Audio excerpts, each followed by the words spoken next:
The story begins with screams being heard in the background of the fortress. Shouts from the crowd are heard. "Come on! Come on!" A man shouts, "Take it!"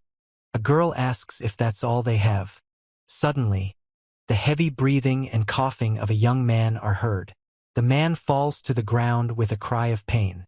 The guy standing next to him says he's the most unstoppable guy in the world. He says it's his turn to attack, breathing heavily. The story takes us back 2 years to the citadel of Lamour, a sacred sanctuary. A huge line of parishioners has gathered in the sanctuary, and they are all vigorously discussing something. A girl in a hooded robe with bunny ears explains that the altar is where they will receive their gift and asks Kai if he is excited. To which the guy replies that just a little bit. He asks Kai if he's okay. Kai says he is, explaining that the gift has been bothering him since yesterday, causing him to have trouble sleeping. The man remarks that Kai is just like Rina. Kai wonders what gift he'll receive and asks what they'll receive. A girl in a hood with bunny ears tells him that the day has finally arrived. Raven says this is the day he'll receive the god's blessing and find his gift. In this world, when a person reaches the age of 13, he receives a special ability as a blessing from the gods, known as the gift. One man reports that there is a wide range of gifts, ranging from the handling of weapons such as swords and spears, to the ability to use magic or create objects, as well as the ability to evaluate or find things. A second man explains that the gift a person receives on this day will determine their future. In other words, this is no exaggeration. Raven says Rina wants to be a princess, then says she wants to be a bunny too. Raven reveals that it's Rina, Grot, his childhood friend, who always acts like this and assumes that she is a natural absent-minded person. He explains that Rina can't become a princess and that being a rabbit is also a gift. Rina is very embarrassed and says that this is indeed true, expressing admiration. The guy asks what gift he wants and then asks what about Kai. The guy says it might be nice to get a sword as a gift. Raven objects. The protagonist says he doesn't want a sword as a gift at all. The man on the top left explains that the one who wants the gift is his grandfather, who was formerly known as the Sword Master. The man on the bottom left explains that his grandfather wants him to succeed him as the head of the family sword dojo. Raven reveals that his wish is different from the others.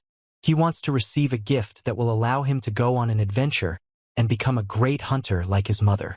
Raven says that hunters are people who explore mysterious and unknown corners of the world and defeat evil monsters, and that a hunter is who he really wants to become, going on exciting adventures.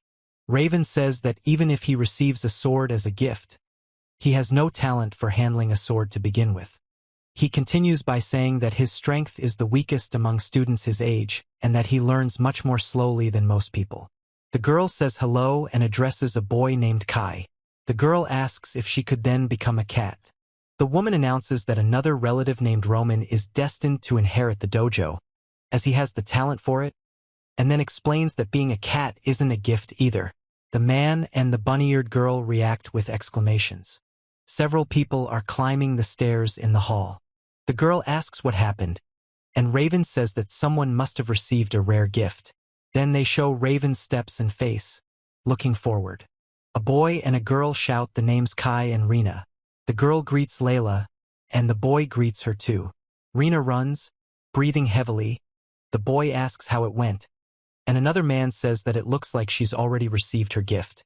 The girl reports that she received the gift of Sword Expert, as expected. The text explains that this is Layla, Hellner, another of her childhood friends.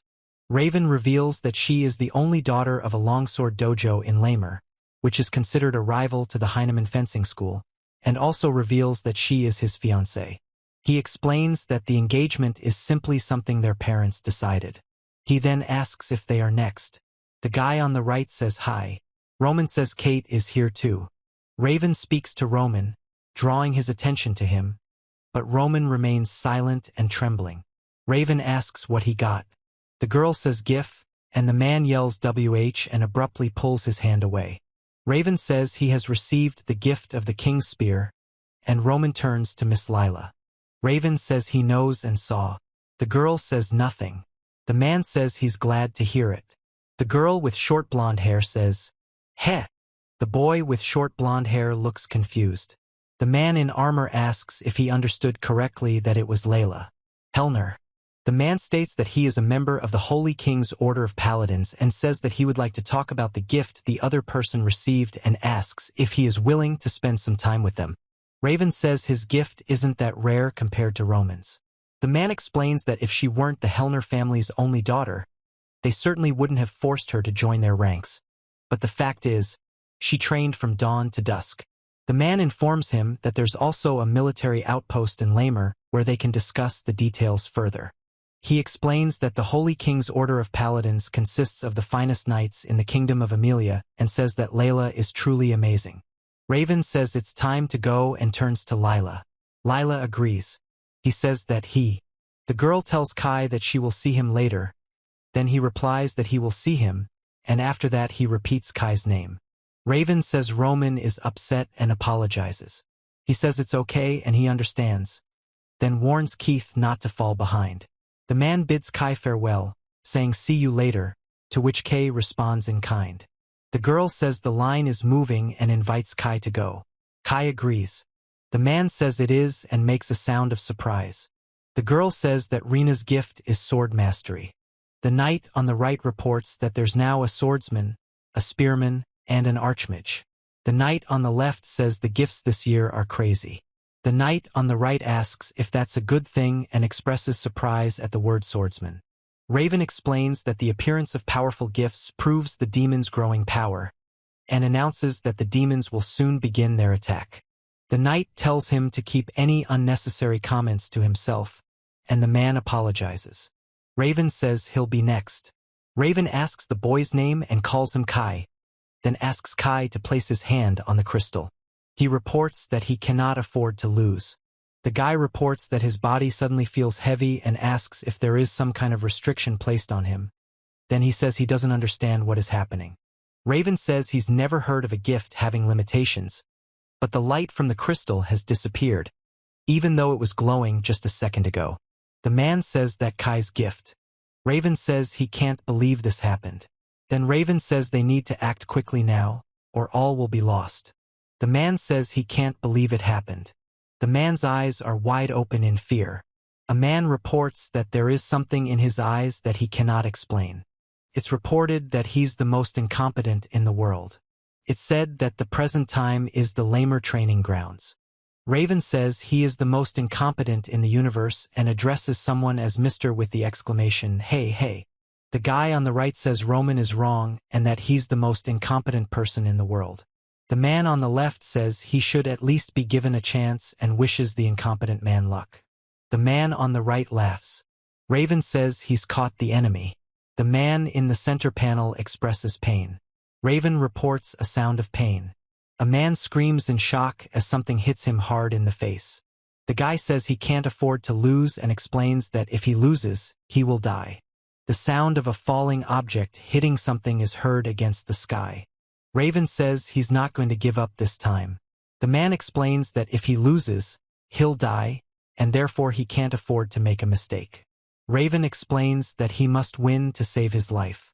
The sound of the wind is accompanied by a moaning sound. Raven says he sees the sky and wonders why he was outside, then reveals he must have passed out after being hit by Roman. The man speaks up, asking if Kai is okay. Kai reports that he is in pain. The girl says she can't understand why he did this and explains that it causes her pain and confusion. She says she wants to understand the situation and asks for an explanation. The man says the name Layla. The girl says the guy's face looks badly beaten, and the guy replies that he probably has a bump on his head. The girl says to give her the other hand. Raven says it's Kai. Raven remains silent. He says he can handle it himself, but they ask him if he's sure. Raven says he can't believe this happened and explains it's not his fault. The man says he'll always be there to support him. He says that's true. Lila says she's fine, and another character thanks Lila and asks if that's true, to which she replies that it happens all the time. Raven reports that since the day he received his gift, recognized as the most incompetent in the world, his life has become exactly like this and it has become his daily routine. He says that since the onset of his disability, his physical abilities have significantly worsened, and despite training, he is not getting stronger, and is now even weaker than women and children who have not trained at all. On the right, the man says that no one will talk to him anymore, not even his friends with whom he used to train, and that people will hit him if he makes eye contact, as well as relentlessly torment him in training matches.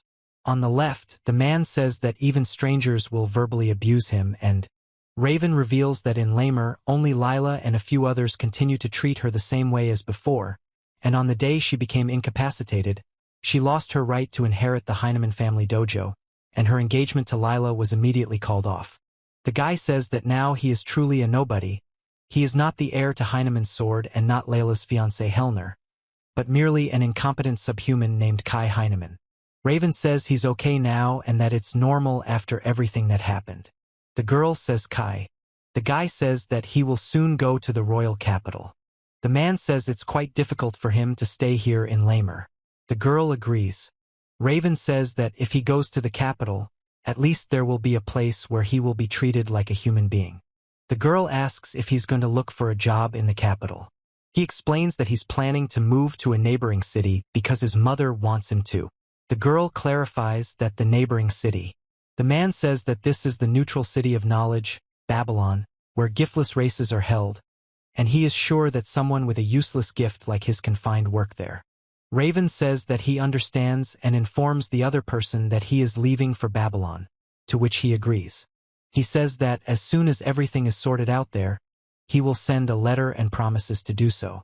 The girl says that this will not be necessary, and he expresses bewilderment. The girl says that since then, and laughs. Raven says she needs to take care of her things and then says she'll see Kai later. Kai says okay, see you later. The boy says he's going to visit his grandfather and the man yells at him. He says now then. The guy says the name Roman. The guy says that he is the owner of the gift of the King of Sparks. From right to right, from top to bottom, a man announces that he is no longer engaged to Miss Lyle, while another man explains that, although he is not from the main family, he is still part of the Heinemann family and has the right to marry her, adding that he is the only one for her. On the left, a girl silently looks forward. The guy says that this decision should be made by Layla herself. The guy says the girl feels pretty confident and asks if she really thinks Miss Lila would choose an incompetent idiot like her. Raven explains that the depth of his feelings for her is different from anyone else's. The guy tells him he's worrying for nothing and asks what he means. The man shouts Roman's name. The man says to stop talking to the loser and come back here, and the other man says that they are continuing training fights. The guy says he knows and is already on his way. The man says only idiots waste precious time on such a fool and laughs. The guy says, "What the hell?" The guy tells them not to interfere in Miss Layla's affairs and asks if the other person understands. He explains that Layla more like a sister to him and wanted to communicate that he doesn't have any feelings for her, but accepts the situation. The guy thanks for everything that happened up to this point. The man says he apologizes for everything he put the child through and calls him a child. The man announces that his engagement to Layla is off and that he's essentially kicking him out of the house. The guy asks what that means. The man explains that if this is what the other person means, then he doesn't mind at all and calls him Kai. Raven says that he always considered Layla as his sister, and that going to the royal capital of Babylon was his dream, so he doesn't feel discouraged at all. The man says Kai. The man laughs. The guy asks what's so funny and says he's just thinking about what he would get. The man continues laughing. The girl says that sometimes she saw this in the eyes of her interlocutor and that it seemed to her as if they were clouded over. Raven explains that if your eyes are clear, there won't be any problems, and advises you to go to the capital and live your life as you see fit. The guy thanks you. He says his dream was to go to Babylon and become a hunter, not to take over a dojo, and notes that, as expected of a swordsman, he seems to see through him. The man says that Kai should know this. The man says that no matter what gift the person has, they remain his family, and that will never change. He says the person can always come back here because it will be their home. The guy says he doesn't belong here anymore and doubts he'll ever return. Raven says no. The guy yells for them to listen to him and demands to see his face from time to time. Raven tells him to shut up. The guy agrees and promises to come visit. The man says the conversation is over. He speaks to the grandfather, addressing him, and the grandfather reacts with surprise. Raven says, "Take care of yourself." He says he'll do it too, then asks to shut up. Raven says he can't help because he doesn't have the necessary skills. He says everything is fine. He says it needs to be pulled. Raven announces that everything is finally going according to his plan. He will head to Babylon, the gathering place of all aspiring hunters, to try to become a qualified hunter. He says that he will become a hunter and fulfill his dreams in Babylon, and the man says that Heinemann can do it. The guy reads the note and says it's a transit station, and that it should be right around this corner. The man says the station should be right around the corner. The man says it's such a luxurious carriage and admires it. The man remarks that there might be someone riding inside. Raven says she wonders who it might be and mentions the name Heinemann. The girl asks if she understood correctly that the man in front of her is Heinemann, and says that her name is Rosemary. The man remains silent. The guy says it's the same name as the priestess of the kingdom of Amelia, and then immediately says it can't be her. He then says Rosemary's name with a questioning tone.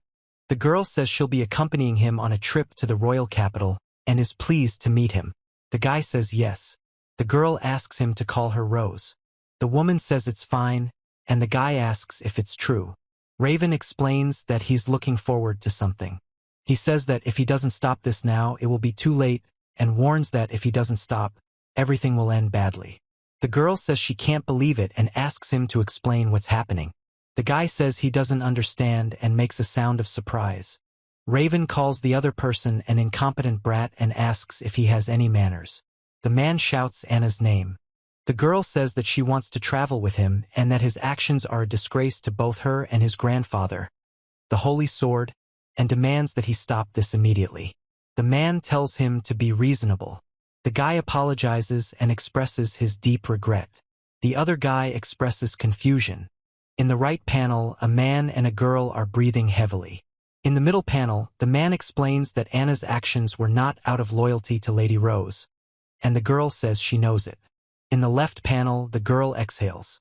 The guy reports that he can hear a sound similar to the snapping of fingers. The boy says he's shocked and doesn't understand what's happening, repeating the words with varying degrees of surprise. The girl says the same thing, expressing surprise. The woman says she's calling Kai and Heinemann. The guy looks at her. The woman announces that it's time to leave. The man responds with surprise. Below, on the right, a man invites them into the carriage and repeats the invitation. The woman warns them to be careful when boarding, and the man with the backpack asks if all nobles are like this. The boy says he's grateful to his grandfather for organizing the trip, but he's unsure if he'll feel comfortable around these people. The man invites him to sit next to him, to which the boy agrees. The image shows a sky with clouds and smoke rising above the trees. There is no text or speech. The guy announces that it's finally time for dinner and the capital is indeed far away. The next panel shows a camp with tents and people. The chef announces that it's his turn next and that he needs to hurry. Raven apologizes and confirms that he understands. The man says he brought food. The guy says wait. The man says it's Sir Frankton's order.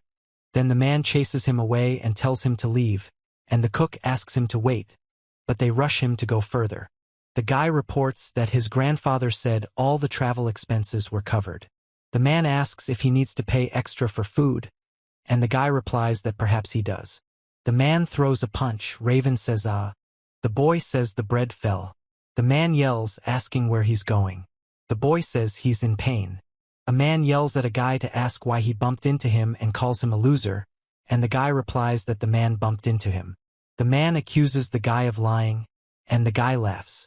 Raven tells him to leave him alone. The man says he started again. The other man asks what if he gets hurt because of him and yells for him to stop. The man is surprised. The woman reports that the enemy troops will not retreat until they receive the order and explains that they cannot afford to lose this battle. The man says to Anna, addressing her. The man asks what's going on and whether she's protecting a traitor. The girl explains that she's not trying to protect him, but is merely following Lady Rose's orders to treat him as a guest. The man says he's not going to give up, and the girl says they have to keep fighting. The scene depicts the moment a large object lands or impacts accompanied by an explosion and dust. There is no text or speech in the image. The man with the sword reports all the noise. The man with the sword asks what's going on. The boy says he's hungry. The man makes a noise of displeasure. Raven says he's tired and then thanks him for something. The woman says that Raven states that he would not have helped if it weren't for Lady Rose's orders, and orders them to return to the tent. The man says he can't afford to be weak because it's not his style, and explains that he's not going to give up. The woman says she understands his position and is ready to support him in this. A woman reports that it seems one of her people has caused trouble again. The man says that's true. The man says Kai. The boy apologizes to Mr. Arnold. Mr. Arnold explains that his subordinate's rude behavior is the result of his own carelessness and asks for forgiveness. But the boy asks Mr. Arnold to raise his head and says that this is not true. Raven says that everything is as usual, and reports that the people of the royal capital and the holy kingdom of Amelia consider him a being rejected by God, a traitor, cursed with a terrible gift. The guy says that there is nothing he can do about it and explains that he is already used to it. The man says he'll bring the food right to the tent next time. The boy replies that there's no need to go that far. The man laughs and says that kids like him should be more honest when inviting them to come with him. The boy shouts Kai, and the man confirms this. The man says that if there's no food, there won't be any work, and then he'll have to leave. The boy says he doesn't want that to happen. The man explains that if there's no food, there won't be any work, and then he'll have to leave. Raven says can you hear him and calls him chief. The cook says he's not asking about it and tries to explain that Sir Frankton said one thing, but he wants to know something else. The man cries out in surprise. The man yells that he told me to cook his damn food. The cook replies, "Yes, sir." The chef tells his subordinates to serve Mr. Kai his food immediately. Another chef says the word serve. Raven yells that it's too little and orders more before serving. The guy announces that the dessert with fruit and ice cream is ready and offers to try it. The guy says he really needs to thank Mr. Arn for this and turns to him. Mr. Arn says there's no need to thank him, as that's what the guy has a right to. The man says the other person is still a child and needs to eat a lot to grow big and strong, to which the other person agrees. The man announces that he is leaving. The man stares ahead silently, his pipe in his mouth. The man says he will go talk to Frankton and his other subordinates and says he will make sure something like this doesn't happen again. Two men on the right report that a stranger has appeared in the camp, and one of them explains that this could be dangerous. The man on the left says that they need to be careful and prepare for a possible threat. The guy says that there are people like him in this world too. 3 days later in the Great Silka Forest. The tray contains various dishes, including cake with frosting, kebabs on skewers, and other appetizers. Raven reports that since that incident, he's always been given larger portions. Then he suddenly flinches, noticing something to his right. The two soldiers leave and the man says they are no longer being bothered. He says Mr. Arn is amazing. The image contains no text or speech. It shows tents against a background of trees. The woman reports that Keith said he was going to the royal capital to study, and Rena joined the hero's party to defeat the Demon King. Rena is a swordsman, and Keith is a high mage. The woman wonders what Rena and Keith are doing now. The guy hopes Rena is okay and calls Kai. The man asks permission to enter, and the girl allows him in, calling him Miss Rose. The girl says she can't wait any longer and asks for help. The boy says that if a cure isn't found, everyone will die. The girl explains that the cure can only be obtained from the king. The guy asks why Miss Rose came to his tent. Raven explains that she doesn't really like dealing with her, and if anyone sees her here, she'll be harassed again. The guy starts to answer that. The girl says she apologizes. The guy says he can't believe it happened. The guy says he heard from Arn about what the knights did to the girl the other day and asks why. The girl explains that there's no need to apologize for it. She doesn't mind, because it's in the past. The girl says it's because of her. The girl explains that she selfishly asked her grandfather if she could go to the capital with him. The guy says he can't afford to relax because an enemy could appear at any moment. The guy asks the girl why she wanted to travel with him, The girl explains that the reason is because he is a childhood friend of Rena and Keith. The guy says the girl knows Rena and Keith. The girl replies that she does. The man says that Keith is the chief court mage's junior apprentice and his magical mentor. The girl says that Rena is her best friend. The woman reports that she was told about Raven. The woman explains that Raven is learning magic from the chief court mage and wonders who exactly she is, whether it could be the priestess Queen Laura, but considers this impossible. Raven remains silent. The girl says that Rena especially always talks about him. The girl says that by now she might know more about the guy than Keith does and laughs. The guy thinks that Rena probably told her all his embarrassing moments from the past. The guy explains that he understands why the girl wanted to go with him and says that after hearing so much about her from others, he wanted to meet her in person. Then the guy asks if Rena is doing well in the heroes team. The woman says yes, very much, and that she still has the same childish personality. The man says that the heroes and knights all love her. The girl says she is glad to hear it, then says that in the top right, the man says she's always been a bit clumsy, and the girl in the bottom right says she was quite worried about her. In the top left, a hand is shown slipping off the curtain.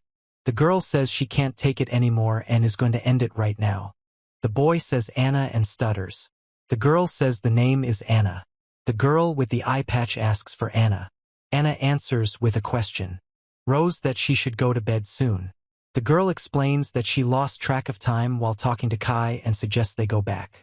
Raven says the girl's face is scary. The boy thanks Miss Rose for teaching him all these things. The girl says it's no problem and she had fun too, then offers to talk. The man replies that he'd be happy to. In the right panel, a man announces that he's going to sleep. In the middle panel, a man explains this by raising his hand. In the left panel, a man says, "Okay, I guess he'll sleep." The man speaks to Kai. Raven says he's in shock. The man apologizes for the late intrusion. He says everything is fine and asks what is wrong. The guy expresses surprise, calling the man Mr. Arn. The guy says it's not important and he just wanted to say thank you. The guy replies that he didn't do anything and expresses surprise. Raven thanks Lady Rose for talking to her despite what happened and says she was genuinely glad to have the opportunity to talk frankly.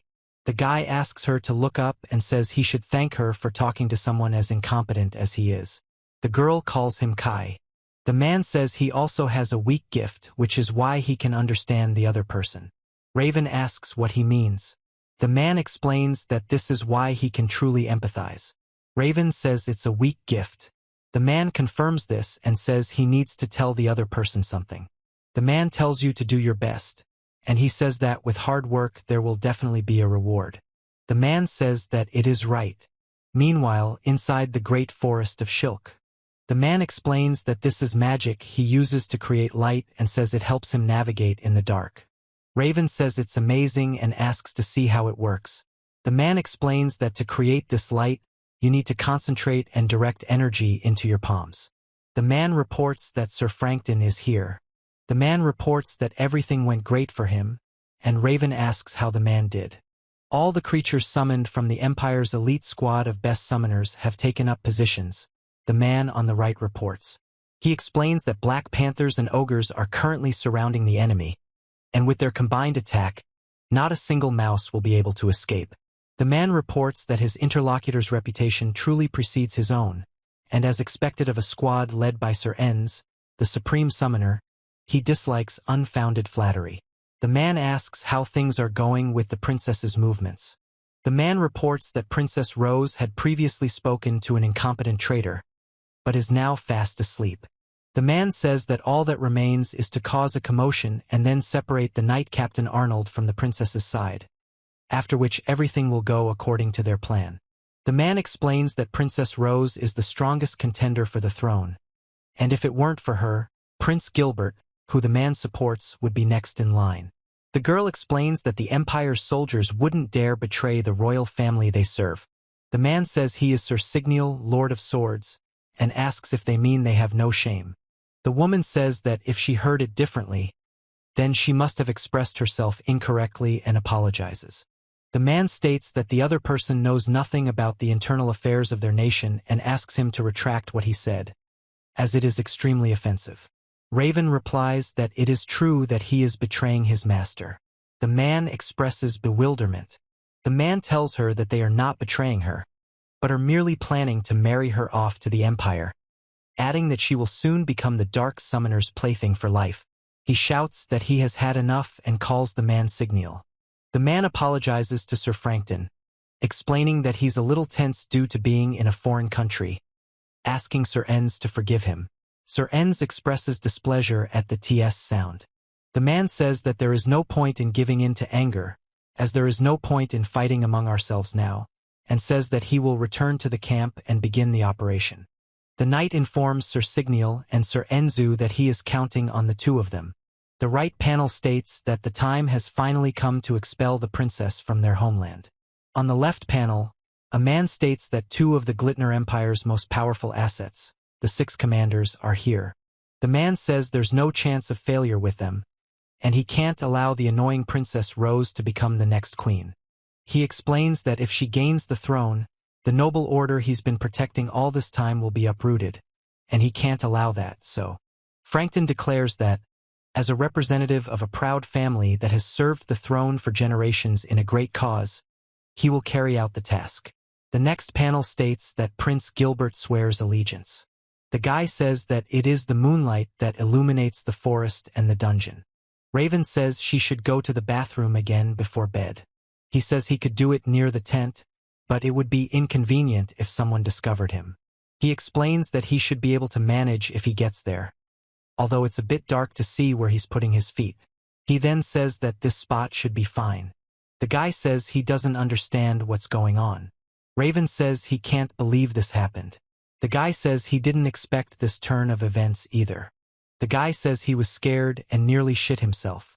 Then he says he doesn't understand why anyone would be in the forest at night, since they weren't in the carriage. The guy explains that if that's the case, then maybe he wants to ask and apologizes, asking if anyone lives nearby. Raven says, The guy says that if this really happened, he doubts it and asks them to wait. The girl explains that the report didn't mention anything like that and says it was an accident. Then the girl starts to speak, but is interrupted. The woman says that as long as it doesn't interfere with the plan, a little play should be fine. The man trembles. The guy says you can run away if you want, and actually advises you to hurry up and run, otherwise he snaps his fingers and warns of the consequences. Raven says it will be pretty boring and asks if that's true. The man says that a monster lives in this cave and warns that it is very dangerous. The man explains that no one has ever returned from there alive. The guy is breathing heavily, making sounds of ha and hissing. The man says he doesn't understand why they're trying to kill him, that he didn't do anything, and asks why this is happening to him. The man explains that he doesn't understand who this man is, what he represents, or why he suddenly sends monsters after him without warning or hesitation. The man says he doesn't. The boy says he can't breathe. His chest hurts. His head feels like it's about to explode. His legs are screaming in pain. His whole body is crumbling, and nothing helps. He explains that he's running for his life, but he doesn't understand why he's moving so slowly, and he asks for his gift to disappear, at least for a moment. Raven says he can already hear footsteps right behind him, and if they catch him, he'll be killed. He says he doesn't want that, as he hasn't reached Babylon yet and can finally become a hunter, so he can't let this all end. The man says everything is happening because of the gift he received that day, calling it the most incompetent gift in the world, mentioning Lamour, the carriage, and the camp. He also asks why everything always has to happen to him. The rightmost panel depicts a man falling amid flying debris. The next panel to the left shows a close-up of a man's face with disheveled hair. The middle panel depicts a man in tattered clothing, his face covered, falling or falling backwards. In the leftmost panel, a silhouette of a man extends his arm. Raven says he always suffers because of this cursed gift. He says that if this were the case, he would like to have the gift of fencing. He reports that he would not care if he never became a hunter and if he lived and died in Lamour. The guy says he'd take over the Heinemann fencing school, marry Lila, meet up with Rena and Keith occasionally, and just have casual conversations. He explains that a simple, humble life would be good, a normal life would be good. Raven says he didn't want to receive the gift if it meant dying in the middle of an empty forest, killed by monsters. The image shows trees on both sides forming a passage. Raven says he can't believe this happened. The image has no characters or speech, but shows a waterfall falling into a body of water among rocks and vegetation. Raven says this is the end. The guy is breathing heavily and says he can't believe it, asking if it really all ended here. The girl is also breathing heavily and says she can't believe it. The image shows a powerful stream of water falling from a height and crashing onto the rocks below. The image shows a waterfall, water cascading down between rocks. There are no text or characters on the scene. Raven reports that there's a light inside the waterfall. The man says it's a light. He reports that a loud roar was heard from the bushes. Raven says he can't afford to die here because he has a dream he wants to fulfill. Raven declares that he will fight to the end, despite all the difficulties. The man says he has no choice but to go and that he must move forward. Then he says he's not ready yet and he's not in the right place. Raven says he can't afford to waste a second because time is money. He explains that if he doesn't work, he won't be able to pay rent or food. Raven explains that he has a dream he's working toward, and he's not going to give up. The man explains that this place is a desert, where there is nothing but sand and wind. He explains that one can get lost here forever if one doesn't know where to go. The girl reports that they have finally gotten out of the forest. The guy says he doesn't understand what's going on. Raven says what's going on and that there were just sounds coming from the forest. He says the entrance is nowhere to be found. The guy laughs and says he's laughing. Then he repeats that he's laughing. In the last shot, the guy is silent. The guy says he's not entirely sure, but at least this time it looks like he managed to escape the monsters. Raven says the cave might be some kind of trap, then notices a building and says he wants to rest in the shade for a while. The guy says that this place is a temple where knowledge is kept, and explains that on the ceiling there is a map of the starry sky with ancient symbols. The guy says that this place is a temple. The scene depicts a stone sarcophagus surrounded by a brick wall. Large hanging fabrics hang to the right and left of the sarcophagus. The image shows a book with a handprint and text on the cover. Raven says he can't believe this happened and says he must now find a way to fix the situation. The guy says he can't read the writing, but he sees that it looks like a hand and asks if it's worth the risk. The guy says that the ring on his hand is the ring he got from his father. The guy says he's in shock.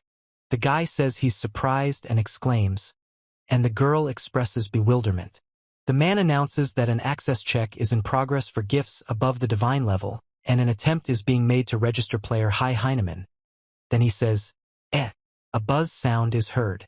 A slap sound is heard, followed by a cry of WH. Raven says that Heinemann is a gift that surpasses the divine level and asks if this is a mistake, since he has a divine level gift, but is the most incompetent in the world. The boy reads the greeting, which announces the beginning of the trials of the gods and wishes blessings on the journey, and asks what the trials of the gods are. Then he notices a flashing sign with the proceed sign and asks if he should continue. He then presses the button. The man reveals that you cannot leave this place until you beat the game, that after registering, players do not age and time stops outside, that players are given an infinite storage box, a special assessment skill, as well as escape shoes and an indestructible stick, and that the elixir. Raven says these are the rules. He says that this game means that the building itself is a dungeon. The young man explains that such relics are usually purified by high-level hunters working in teams, and that it's impossible for one person to handle it. He explains that while he's here, time outside stops, and if he cleanses it and leaves, he'll have to face the monsters again. The guy says it's pointless and useless. Kai says he needs to calm down, then explains that he needs to organize his thoughts and think. Raven announces that the players have been given the following 5 items and begins listing the first one, an item box. The guy says he's in pain. The guy says that this is it and asks if it is really an item box that contains the escape boots and the indestructible stitch. Raven explains that the item list includes escape boots and an indestructible stick. Then he reveals that these are escape boots. The guy says, "Oh." Raven reports that these are indeed escape shoes. He explains that these are escape shoes from the store. The guy reports that the item has disappeared from the vault. He explains that the item has been placed in the vault. Then the guy says the action is complete and the item is safe. The man explains that this is a genuine box of items, rare even among the merchant's gifts. Raven explains that this is the fourth item and says she's using the appraisal skill. The man says the word appraisal. The man explains that choosing escape shoes increases the likelihood of successfully escaping from enemies, but once the owner starts fighting, the effect of these shoes in combat is cancelled. The boy says it's amazing to be able to escape such enemies and asks if it's a national treasure. Then he says that perhaps he too can appreciate himself. The man adds the word appreciation. The guy says that this is his skill, and explains that it is a blessing that is possessed by those with the lowest talent in the world, with the relative strength of talent and growth rate being the lowest among all sentient beings, but under certain conditions it can surpass all limits in any category, and that the rank of the gift is divine. The Raven explains that under certain conditions, it has the potential to surpass all limits in any category. The guy says it's quite abstract and asks if it's just a fancy expression meaning that effort pays off. He says he doesn't quite understand the concept of gift ranks, then says there's an elixir. The man asks so it's somewhere in this room. The man says he'll just evaluate everything one by one for now. The sign announces the name of the spring, the elixir spring. The man says he can't believe what's happening. The guy says he thought it would come in a bottle, but it actually flows out. He says it's all an elixir. Raven explains that it's an elixir that flows endlessly and wonders what its composition might be. He then cuts off a piece of the elixir with a knife and says it hurts. Finally, Raven stares at the elixir in silence. The guy reports that the wound healed instantly. The guy says it's amazing and great. Then he says it's amazing. Raven reports that despite being branded the most incompetent in the world, he has obtained a chest of items and an appraisal skill, and has also discovered the source of the elixir, a historic and remarkable find. He explains that if he reports this to the Hunters Guild, he will surely earn recognition, and the guy reveals that he has an appraisal skill called Special Appraisal, his own knife with more firepower than a stick, escape shoes, and an infinite storage box with an elixir inside. Raven reports that he has collected all the tools and now all that remains is to escape from this place. The man says this is a dungeon. Raven says he's feeling a chill and is trying to stay calm by sticking to the wall, as the hunting manual suggests. Then Raven says he can handle it, because this is the adventure he's always dreamed of. Raven says there's a wall, then notices a crossroads and says that now you need to choose a path. The image shows large parts of a mechanism or creature with a texture resembling shell or armor, without characters or speech. A man reports a bite sound. The man explains that his teeth were clenched tightly. The monster explains that it can't eat because it has no mouth, and explains that it feeds on the energy it gets from fear. Raven says this explains why the monster is so interested in humans.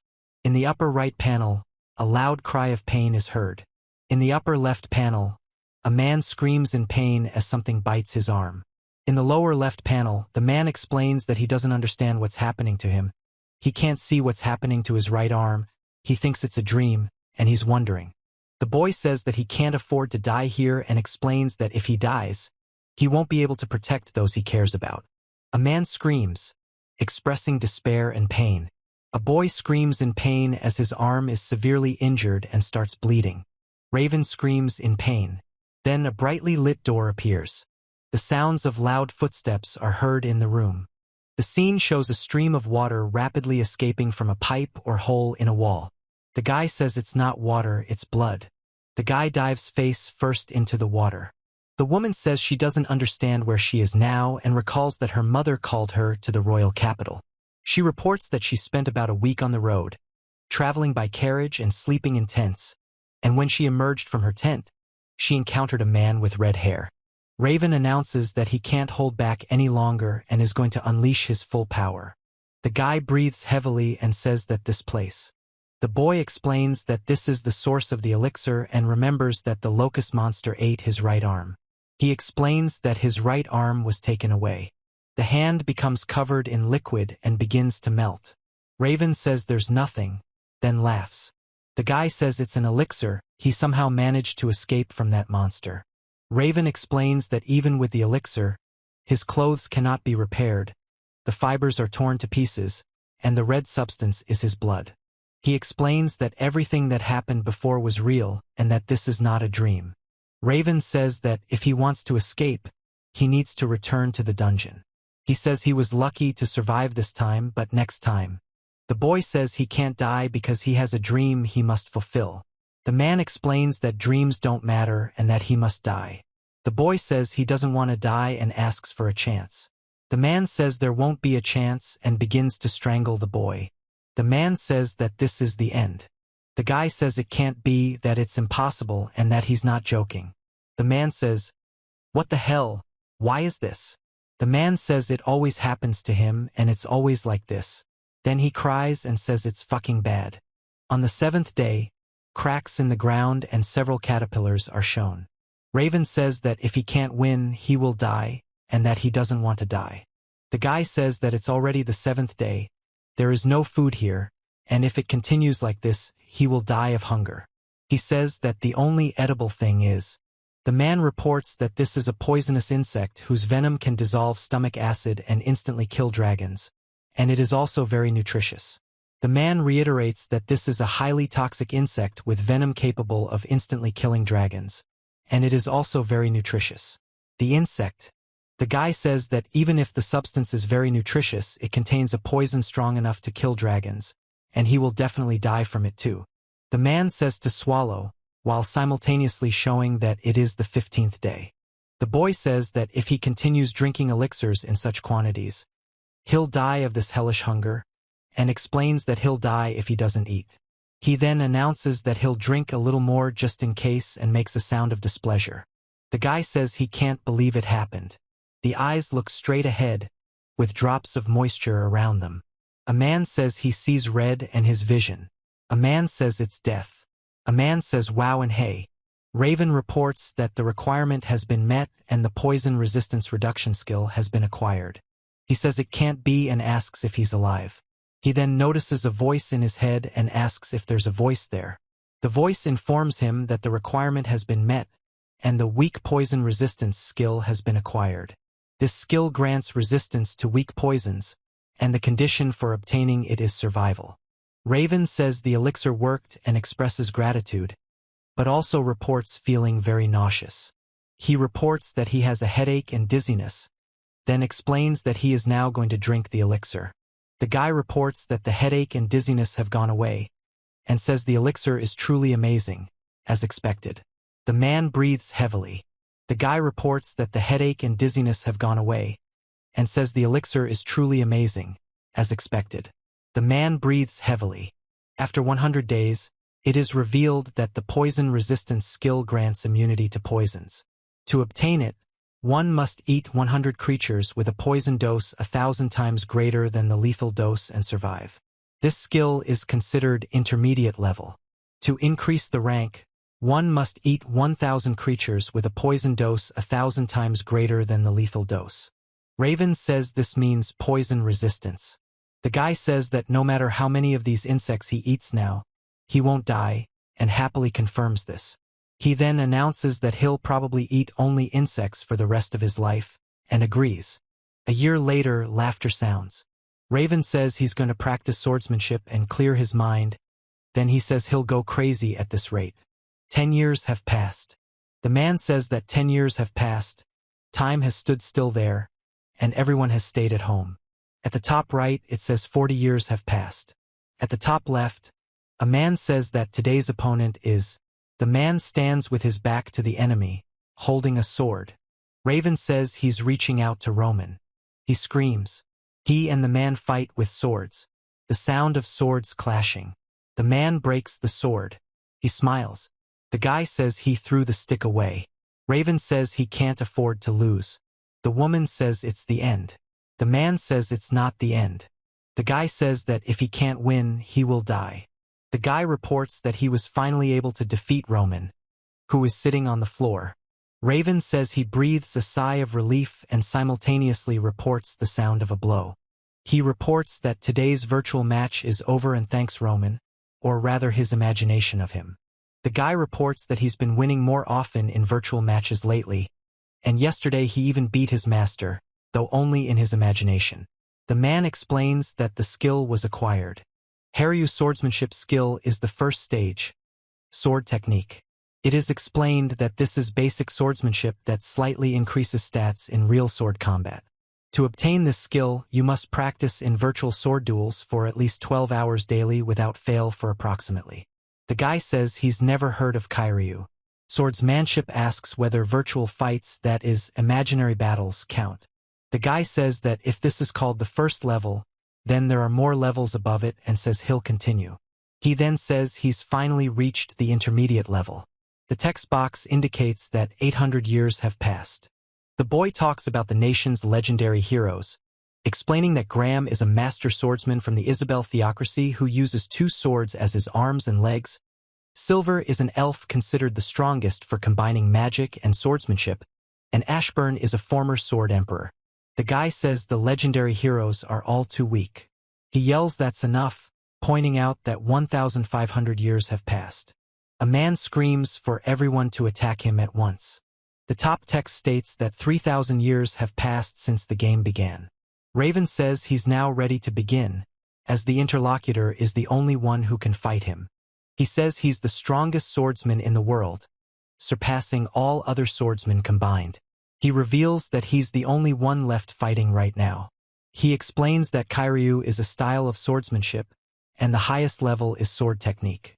Raven reports that the strongest virtual enemy is Heinemann. A boy with a staff jumps down toward a man standing on the ground. The man looks up, and the girl with the staff in her hands says she's ready to fight. The guy says he's not going to give up. Raven says he can't win. The guy explains he's not afraid to die. He says it's an assessment. The man reports that nothing more is known than the name. He calls the creature Bataman and lists unknown characteristics: health, magical power, strength, endurance, agility, magical defense, luck, and skills. The guy says that the enemy is shrouded in mystery and calls him Bataman, and the girl says that it is interesting. Raven says to show him the path he must choose. The growling sound is emitted by the creature. The man makes a growling sound, clenching his fist and slamming it on the ground. Raven says it's a shame he's too straightforward and slow. The monster roars and kicks, and the man responds by slashing his sword at the monster's head.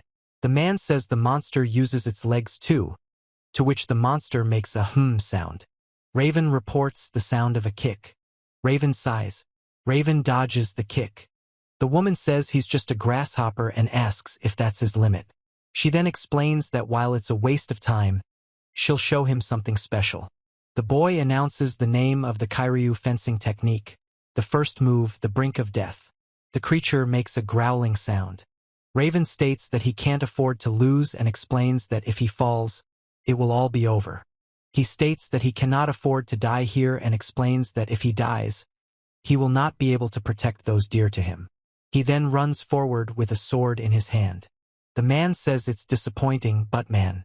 The boy notices a beep and reports that his status has improved, after which he reads that his name is Heinemann. He is 15 years old, his aging has stopped, and his strength, endurance, agility, and luck have all increased. Heinemann then explains that defeating enemies improves his physical fitness. The scene depicts destroyed and damaged robots scattered across the ground. Raven says he can't believe this happened. The man says that everything collapses with a single touch and that swinging a sword would be more meaningful.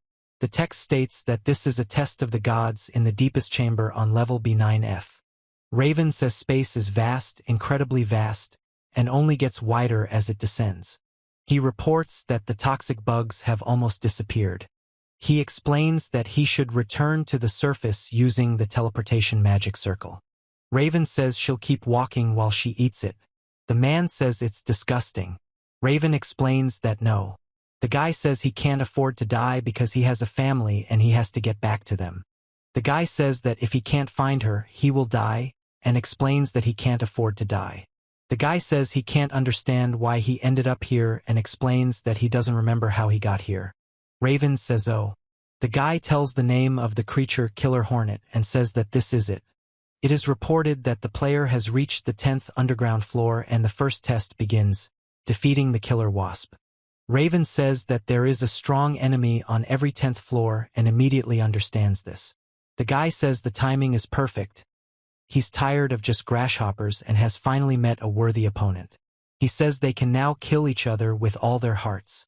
The guy says he's surprised. Raven says he can't believe it's true. He says he can't believe it happened. Raven says he can't afford to lose. The guy says it's a fireball he created with magic. Raven says his left hand. The guy says it's impressive and great. The boy says that pain after a long time is pleasurable and that the enemy he hasn't seen looks impressive. The man says that this will be a kill worth savoring. A man reports a powerful blow directed towards another character. Raven reports that his eye began to glow. Then there is a sudden surge of energy, after which Raven notices that an unusual shape has appeared in his eye. He states that he cannot afford to lose and explains that if he loses, he will die. Raven says the attack is certainly very fast, but it's a direct attack. He asks if that's all she can do. Raven explains that before moving at high speed, the creature remains still for a moment and trembles, adding that this practically means, "Dodge me." The man announces that it is a trump card and makes a sound similar to a hum or vibration. The boy says he can't let anyone get hurt because of him and explains he has to stop this here and now. The man explains that if he doesn't do it, everyone will die and says he'll do everything he can to protect everyone. The man explains that it is a ranged attack and says that it is poison. Raven says he can't afford to make a mistake. Raven explains that if he misses, he'll die. Kiryu sword technique, the third form. Raven says to Moon Mirror. He explains that if there is no resistance, then it will be possible to pass peacefully. Raven says he's sorry, but ranged attacks like that don't work on him. He says he wants to repay in kind. The guy says it's a corrosive poison and it won't work on him anyway. Raven reports that this is not just a roof, but a roof that could collapse at any moment. Two monsters let out a loud roar. A man looks at them. Raven says that the enemy still attacks him like an insect, and notes that he carries the warrior's pride very well. Kiryu sword technique, the second form of the sword technique, lightning. The guy says he can't let them leave. Raven reports that as a comrade in arms, he responded with the fastest sword move. He says that now we can rest. A notification appears indicating that the Hornet Assassin has been defeated. The first challenge has been completed, and the reward has been unlocked. A notification sound is played to indicate this. The guy says it's a reward. The girl reports the sound of a blow. The man says it's a box, and Raven says it's a treasure chest. The image shows the flame sword, a sword, flamberge, that uses ambient magic to ignite targets upon impact, and its rank is advanced. The bottom states that the item ranks in order are divine, legendary, supreme, and advanced. The guy explains that it's a sword that sets everything on fire on contact and adds that he now understands. On the left, a guy says his hands hurt from the weapon, and one indestructible one is enough, and also says that he's not quite there. On the right, a sword is shown falling to the ground. Raven says that if you use this sword to fry these bugs, they can taste quite decent. The guy says he'll try it on the next floor, assuming it's a lucky find after all, then says it's time to move on to the next test. The man explains that this place is a dungeon inhabited by monsters and warns that it is dangerous. The man explains that one must be careful and remain vigilant. The guy reports that the floor is a lava field. Raven says it's not bad and expresses admiration. Then Raven says the same thing without emotion. The guy says that this is the challenge he was expecting, but explains that he can't move forward and that heat-resistant shoes would be very useful right now. Raven says there's resistance. Raven says it could be an interesting experiment. Raven explains there's a magic reversal circle on B10. Raven explains the item box contains boots for the shop escape. The sound of the wind accompanies the movement. A man screams that he's in pain. Raven reports that it was funny. The man says he still can't get it right the first time, and at the same time tells the name of the elixir. The guy says that he can now withstand heat for about 10 seconds and is preparing more elixirs. Then he talks about how Raven announces that she has acquired the skill weak heat resistance, which provides minor protection from heat. To obtain it, you need to expose any part of your body to high temperatures 50 times, level 1, and to level it up, you need to expose it 500 times. Then Raven hears a bell ring. He announces that he will move forward to overcome the heat absorption. Time and elixir are unlimited. He then says that everything is fine and progress is being made. The man advises that this pace should be maintained and that they should move forward. Raven reports that he's gained heat absorption and is about to move on, explaining that the trap works by causing him to take damage just by standing there, and that it's a new type of challenge. The man says there's a blizzard and it's cold. The girl says she can finally breathe underwater, and the boy remarks that it's very bright. He states that he is on the 300th underground floor. He explains his current skills, including heat and cold resistance, dust and wind absorption, trap avoidance, creation mastery, fire sense, water and wind pressure resistance, underwater breathing, and buoyancy control. The guy reports that his resistance skill set is almost complete and now he feels invincible wherever he goes. He then says it's time to move on to the next floor. The boy says he picked up the Thunder Beast's gloves earlier and used them as a towel, and asks what that was. The man notices the sound of water and asks if that's a staircase leading down. The guy says that if he fails the test, he will die, but if he passes, he will receive a power that will allow him to become stronger. The image depicts a beast with fiery eyes and claws, roaring. The text states that it is a Thunder Tiger King. Raven announces that the final upper-level test is beginning. Raven announces that the quest to defeat the Thunder Tiger King has been initiated. He explains that he cannot afford to lose a single fighter and that if any of them die, he himself will die. Raven reports that he has pierced the monster through and through. He explains that mastery of the Kyryu sword is the highest stage, the first form of which is the threshold of death, and adds that he thought this smelled like weaklings, and indeed it did. The man announces that the defeat of the Thunder Tiger King has been confirmed and asks for a moment's wait. The guy says there's something down there, and it's an absolutely enormous fish. Then the guy expresses surprise. Raven announces that there was a special bonus for defeating the Thunder Tiger King, and says that this option looks more promising. Then he grins and says, "Huh!" The man screams, not understanding what is happening. The guy says it's not a fish but a ship, and explains that it's a fish ship that can swim in water and fly in the air. The man explains that the fish ship is a new type of transport that combines the capabilities of a ship and an airplane.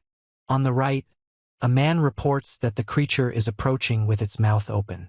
In the center, a girl is underwater and looking up. On the left, a close-up of the creature's open mouth is shown. On the right, a man says that if he doesn't make it, he'll die. In the center, a girl says she can't breathe. On the left, exposed teeth create a sense of menace. Raven says it was an incredible battle. The guy makes a gurgling sound. He explains that this was his first underwater battle, and he got a little confused down there. He then reports that getting back to that spot looks difficult and could be the biggest challenge on this floor.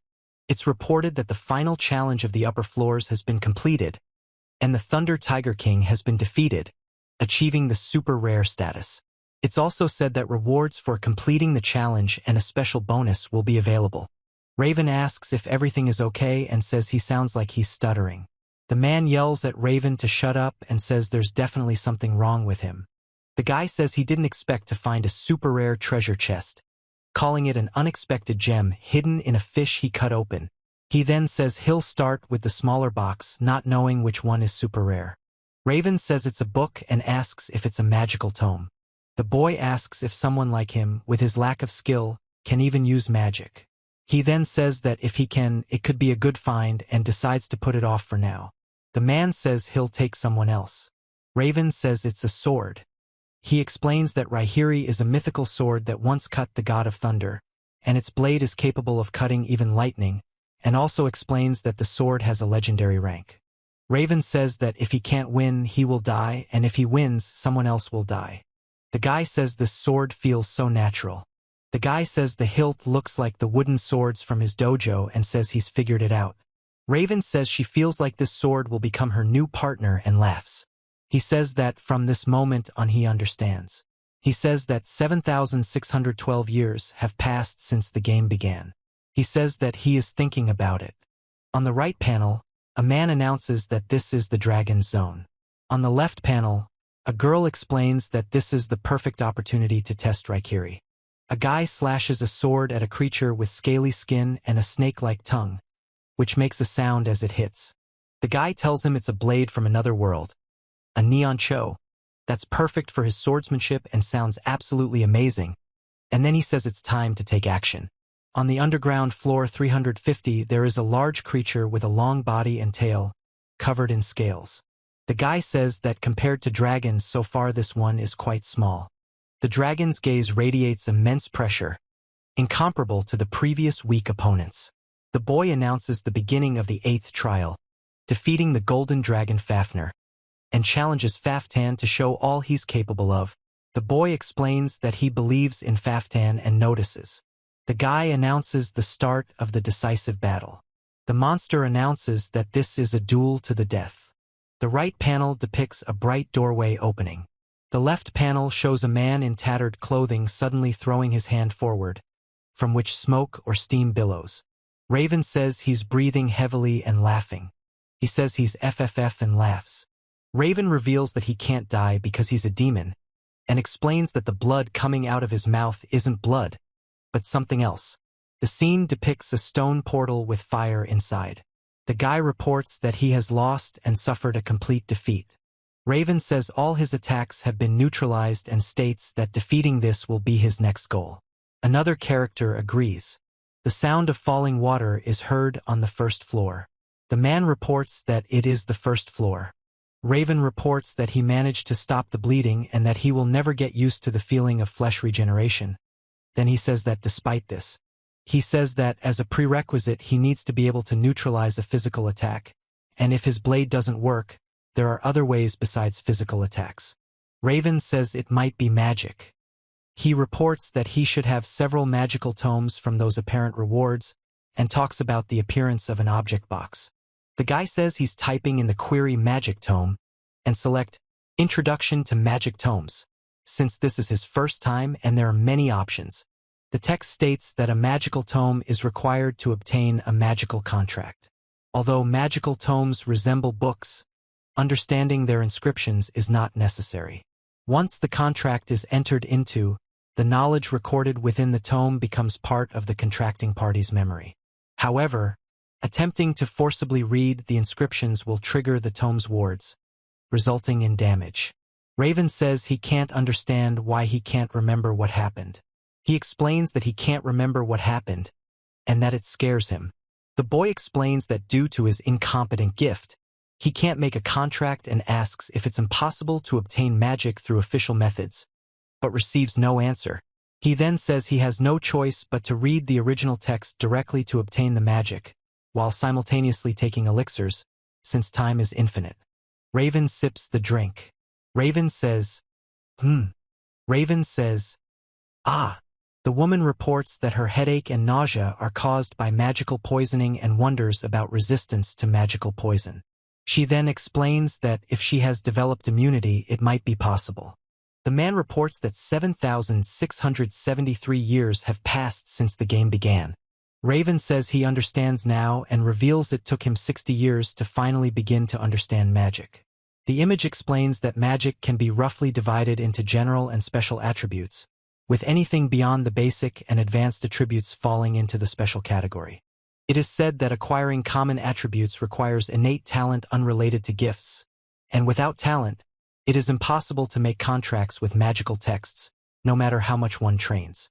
Raven explains that magic also includes a concept called attributeless magic, and says that it involves imbuing objects or organic matter, such as the human body, with magical energy to harness its power. The guy explains that all it takes is controlling magical power, so innate talent isn't necessary, and says he can master it. In the next panel, the guy says he can become stronger and expresses admiration, calling it incredible. It is reported that 8,167 years have passed since the game began, and the recovery will take some time. Raven says he'd like to teach a little, and explains that he realized this while studying medical literature. He explains that the human body is made up of many tiny cells that combine into tissues that form the organs necessary for life, and states that non-attribute magic techniques such as body enhancement and ultra-regeneration currently affect entire tissues, but if he can set magic at the level of. Raven explains that it is theoretically possible to use true ranged attacks that are pseudo-ranged magic techniques. The guy says it's time. The guy says he's grateful to the system for restoring monsters over time and apologizes, explaining that the other guy will have to become his training target again. The monster spews fire. Raven says the word rise. Raven says she's using non-attribute magic to strengthen her body and explains that it's adamantine power. The guy releases a powerful fire blast from his hand. The girl remains silent. Raven reports that the ultra-regeneration isn't even activating. He explains that this level of pressure no longer causes injury. Raven says that the next one. There is no text on the image to paraphrase. Raven says it's a magical weapon enhancement and demonic weaponry. He reveals that the sword he holds is an ancient artifact capable of awakening the power hidden within its owner. He explains that only a chosen one will be able to wield this power and change the course of history. Raven explains that by infusing all weapons with non-attribute magical energy at the molecular level, Raikiri now acts as a magical blade, and even physical immunity cannot stop it.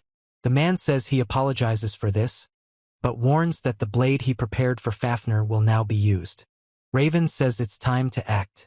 The image contains no text or speech from the characters, only an image of a mechanical or organic structure with teeth and a tongue. The man says that it is something that cannot be destroyed and explains that it is not just a machine, but something else. The man states that he cannot afford to waste a second and must act immediately. Raven says he can't believe it. He says that if he can't protect her, he won't be able to protect himself. The guy reports that the dragon's upper body has turned to dust and explains that dragons other than Fafnir can no longer be used for training. The top right text states that this is an exploration magic called Divine Eye. The top left text explains that this spell provides complete awareness of all monsters, items, and other things within a 500-meter radius around the caster. Raven reports that 2 new monsters have appeared behind the wall, but they are weaker than the previous ones.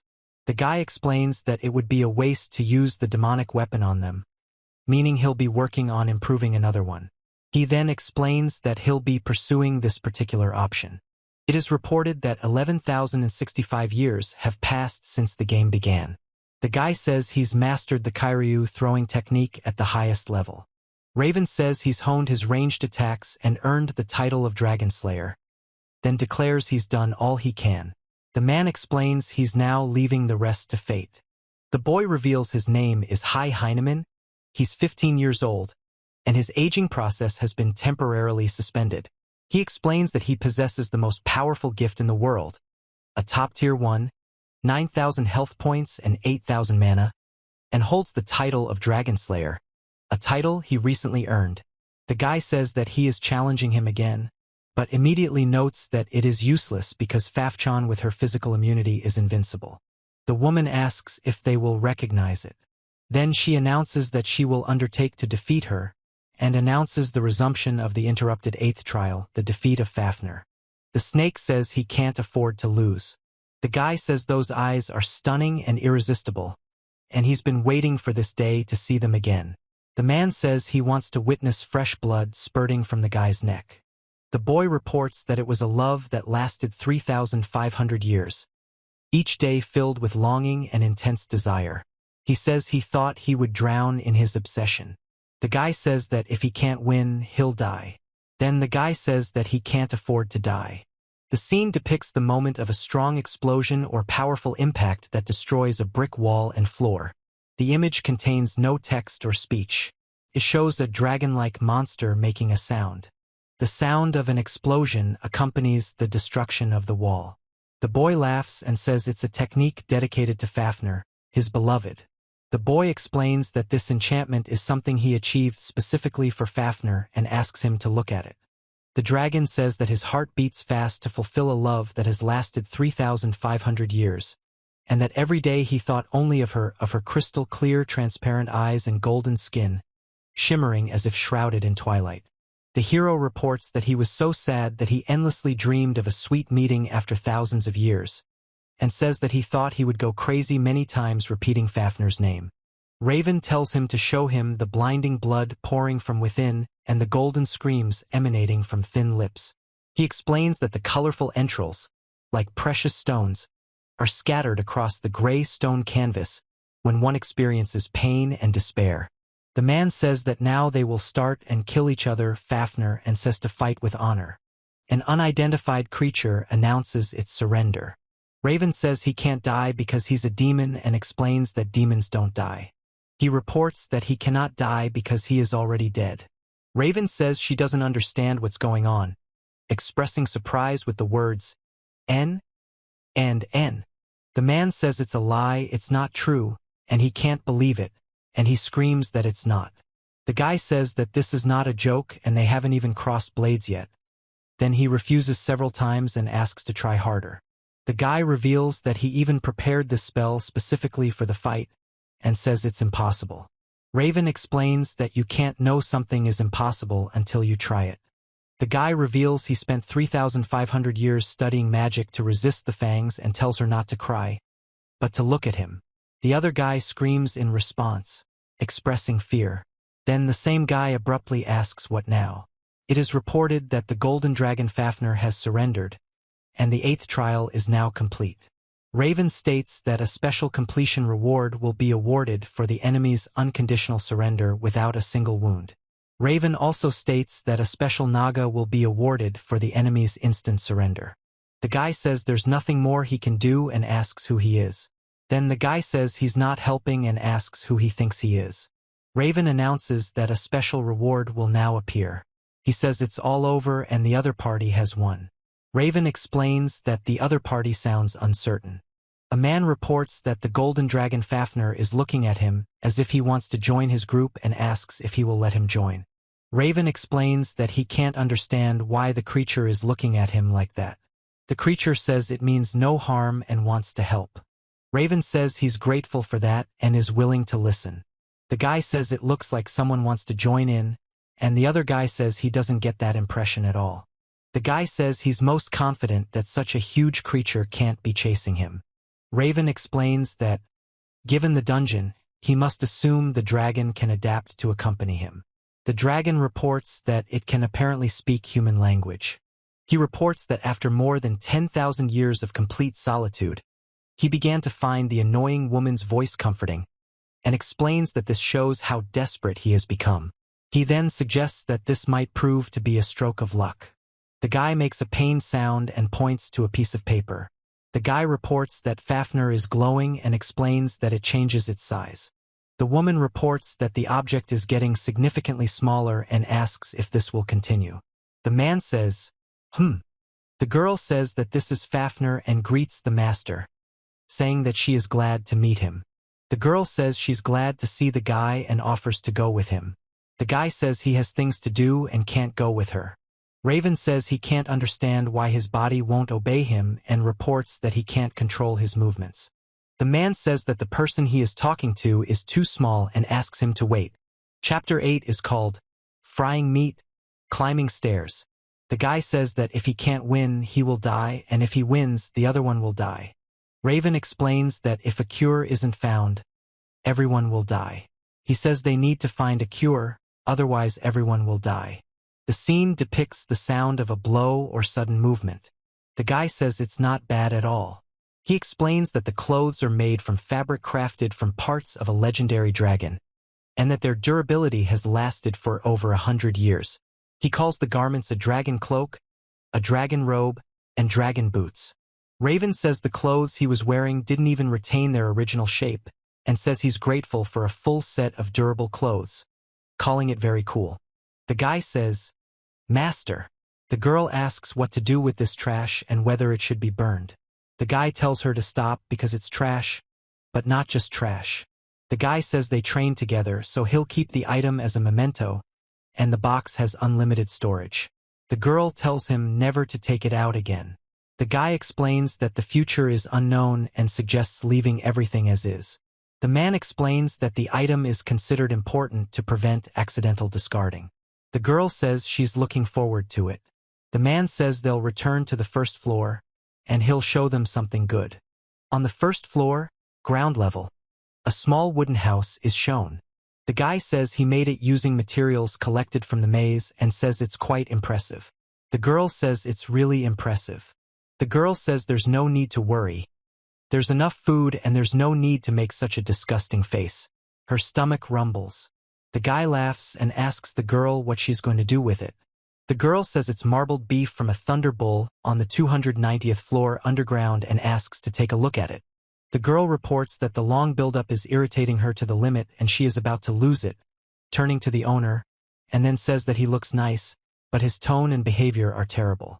Raven reveals that it's something he received long ago and calls it the flame sword flamberge. He explains that the sword wasn't useful in combat, but he finally found a use for it. Raven then says he's going to take action.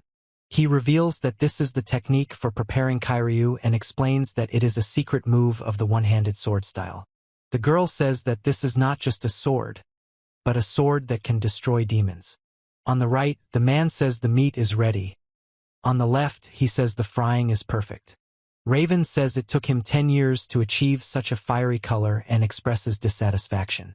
The girl admires it and calls it amazing, turning to the hairdresser. The girl asks if it's edible, and the man replies yes and offers to try it. The man explains that the underground floors 170 to 180 contain seawater, but the quality of the water varies due to the different monsters that inhabit these levels, and he made his salt from the seawater, adding that. The guy eats loudly, making slurping and crunching sounds. On the right, the man yells that it's not steak and asks her to stop, saying it's his hand. In the center, the man says everything is fine and the owner is also delicious. On the left, the man says he'll make another dish and asks her to take her hand out of her mouth, also protesting that that's not the issue. The girl reports that she eats bread. The girl says the food is delicious. Raven says he's glad he had to use the elixir before eating and notes that Faf is special. He says it's delicious. The girl says it's delicious. He explains it's delicious. The girl says it's not just a stick, but a magic wand that can grant wishes. She explains that the wand was passed down to her from her ancestors and possesses great power. The girl explains that it's delicious. Raven says it's delicious and asks for more. He says he can't draw, but he wants to try. He explains that the brush in his hand is his first step in this endeavor. The woman reports that it was her usual familiar cooking, the one she was accustomed to, but for some reason, the food seemed incredibly delicious to her, as if 10,000 years had passed since she last enjoyed something like this. The woman eats with chopsticks. The man places his hand on her head. At the same time, the obsession and anxiety about power that had dominated like shadows at sunset until that moment disappeared, and a very strange feeling appeared. Something that had been missing inside for 10,000 years suddenly quietly returned to its place. Raven said that the bloodlust that flowed within him when he faced the golden dragon was no longer visible when he looked at her shining smile. He explains that the fourth special bonus for completing the game is Heinemann reinventing himself, or at least it seems that way. The man asks what that means. He explains that it's nothing special, it just means that he and the FAF can now have a mutually beneficial relationship. The man says, "It is noted that this is the 400th underground floor. It is reported that approximately 13,000 years have passed since the game began. A man and a girl stand next to each other. The monster reveals that he is the guardian and explains that he will not allow passage further. The girl says the animal has a really long nose. Raven says he saw it in a book and thinks it's an elephant. The man says he is laughing. The monster reports that for such a young god to reach this floor is a great achievement and expresses admiration. The monster calls itself Jiramekala and claims to be the true evil god. Raven reports that it is the true evil god and asks a girl named Faf what she thinks about it.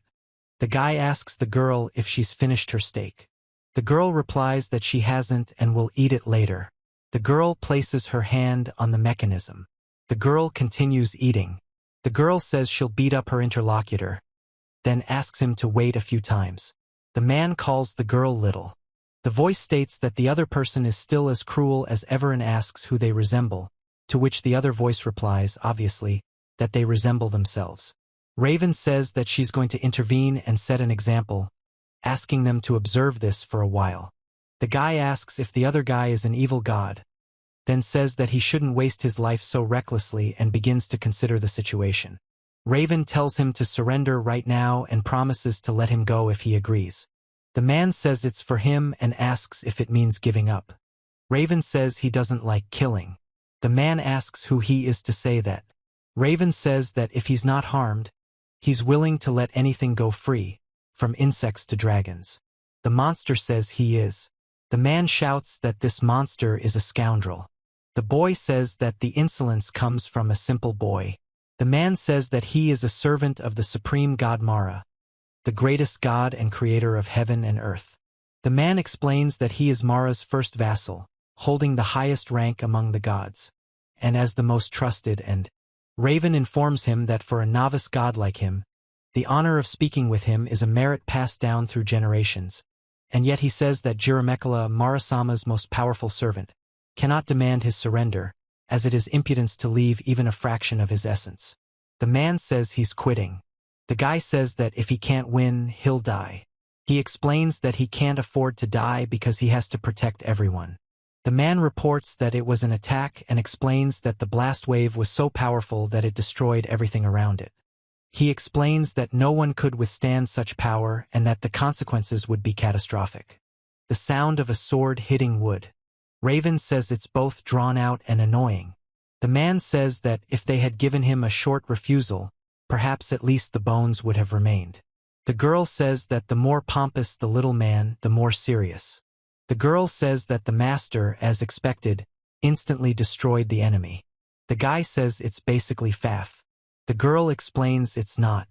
The guy says he understands and suggests destroying them completely. Raven says it's wrong to direct murderous intent at everyone you meet, then announces that he's hungry and is going to grill some meat. The girl responds with a questioning look and says she's achieved her goal. The image shows a book with the caption Subjugation Encyclopedia. The text states that the souls of creatures defeated in the trial of the gods are stored in the encyclopedia and are available for summoning. Registration is required for use. The last user is considered the owner of the encyclopedia, and only they can receive the prize. The guy says it's a high-level transcendental item from a treasure chest and asks if it was the floor boss item. The girl replies with a question. A message appears stating that Jiramekala's soul is available and asking if one wants to save it in the encyclopedia, offering the options of yes or no. The guy says they need to wait. The girl confirms with the word yes and points to something, calling it a dot. The guy thinks out loud. The boy warns the child not to press the button himself and explains that it can only be pressed by turning it the other way. The boy says he wants to press the button. Then a finger is shown pressing the button, and a sound is made. The boy and girl react to this. The boy makes a sound of surprise, and the girl says, Naya. The page depicts an illustration of a creature with horns and fangs.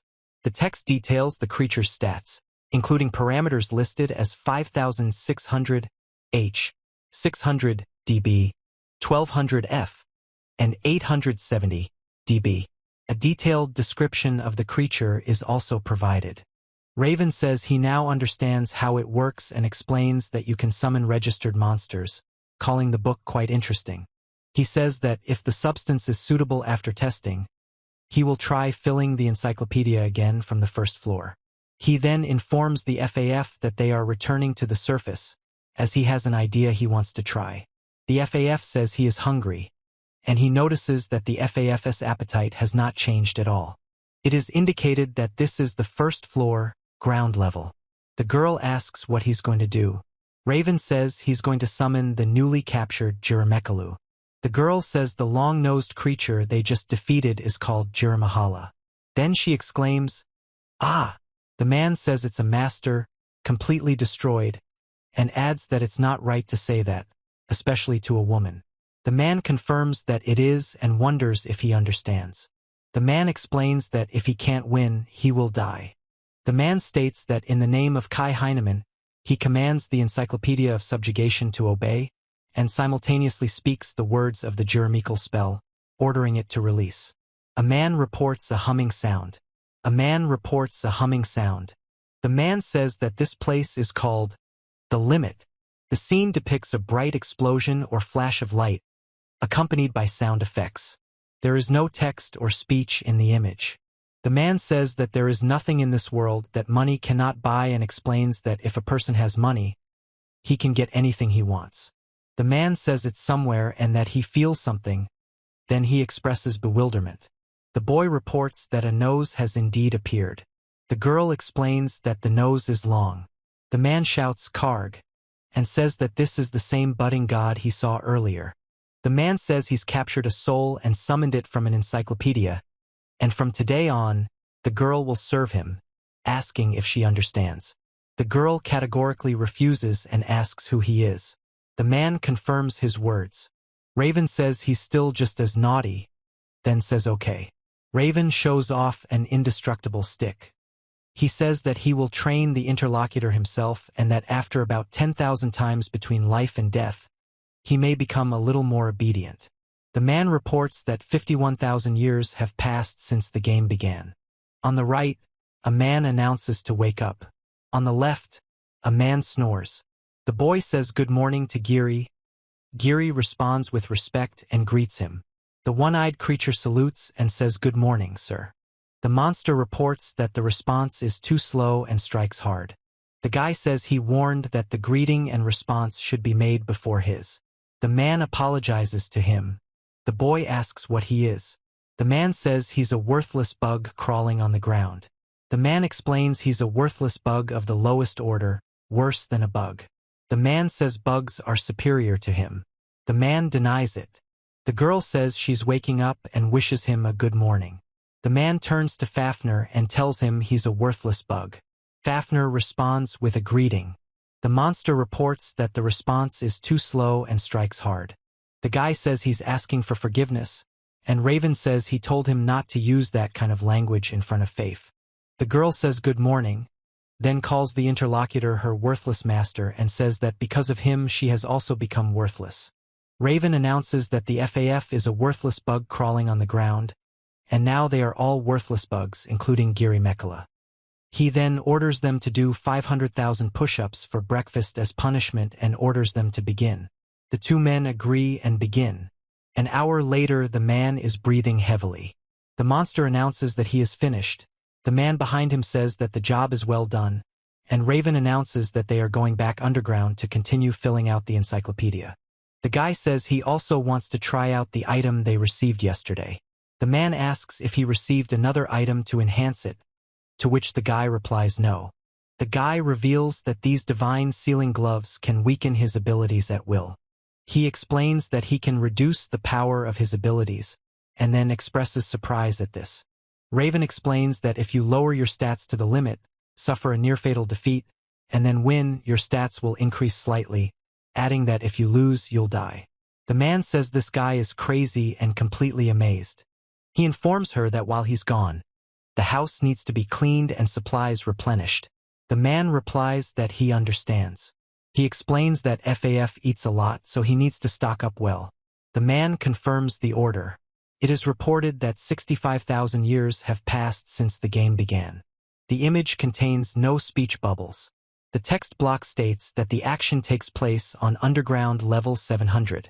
A man and an animal are walking through a deserted area.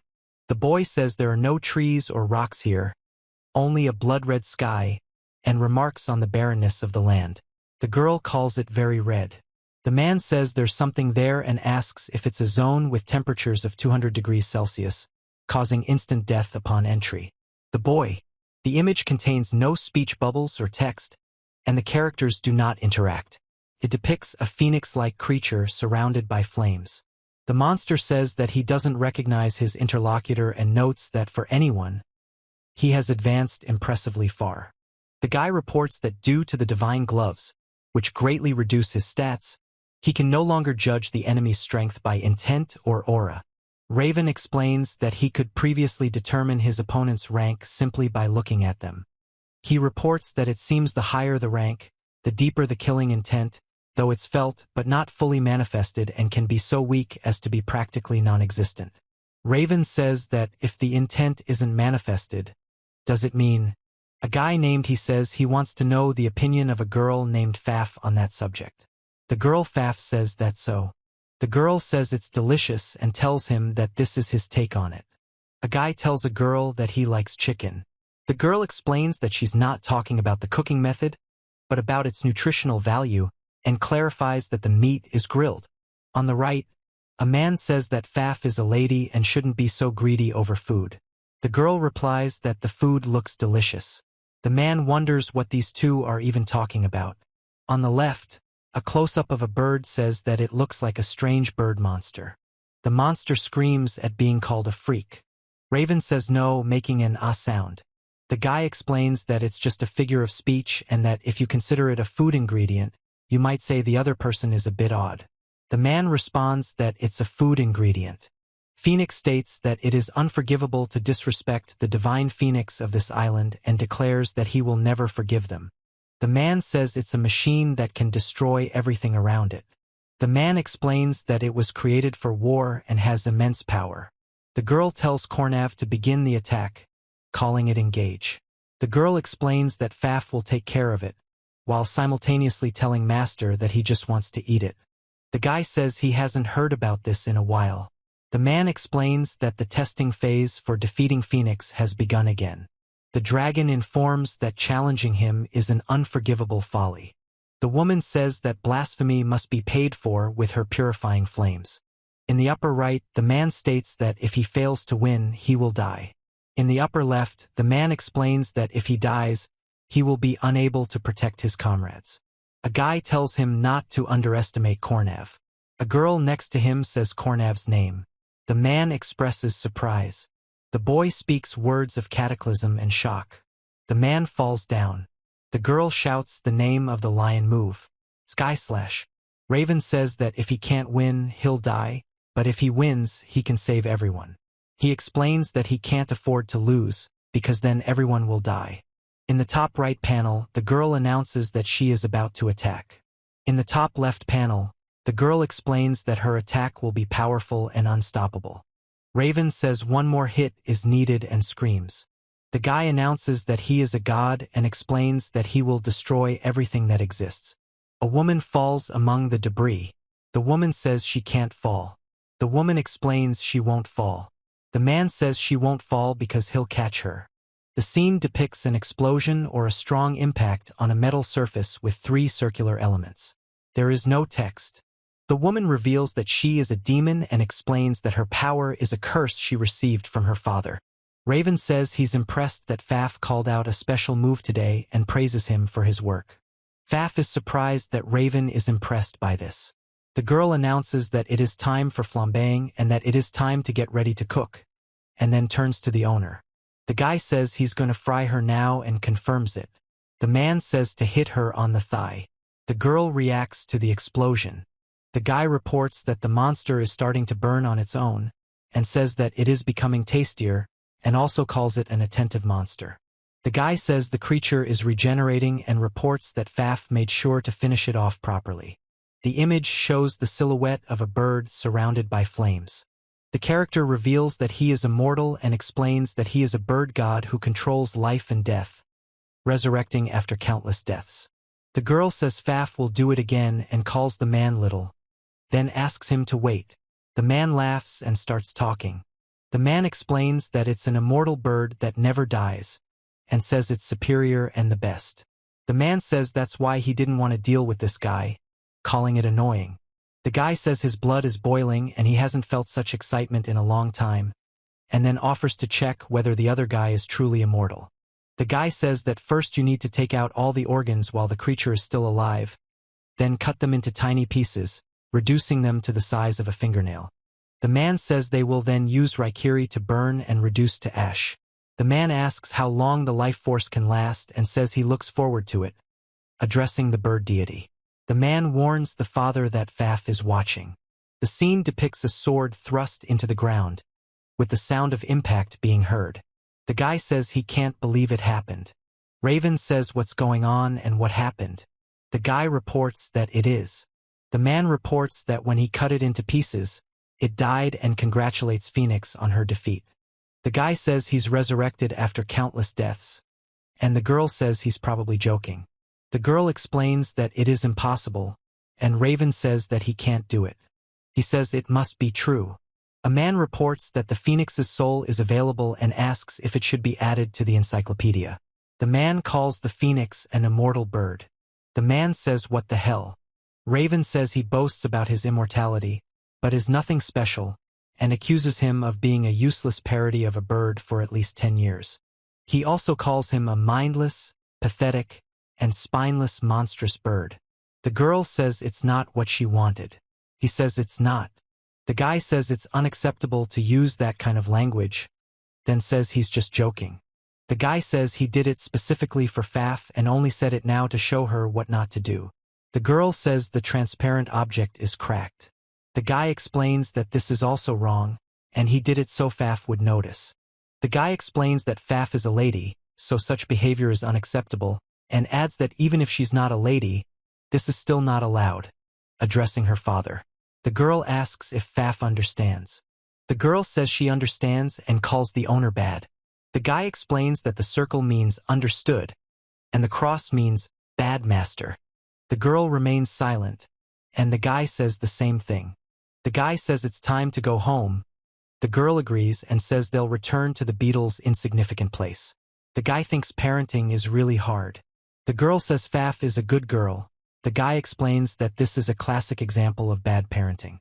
The title states that this is a special bonus material called Labyrinth Memory, Dragon Collection. Raven states that he cannot afford to be weak because weakness is death.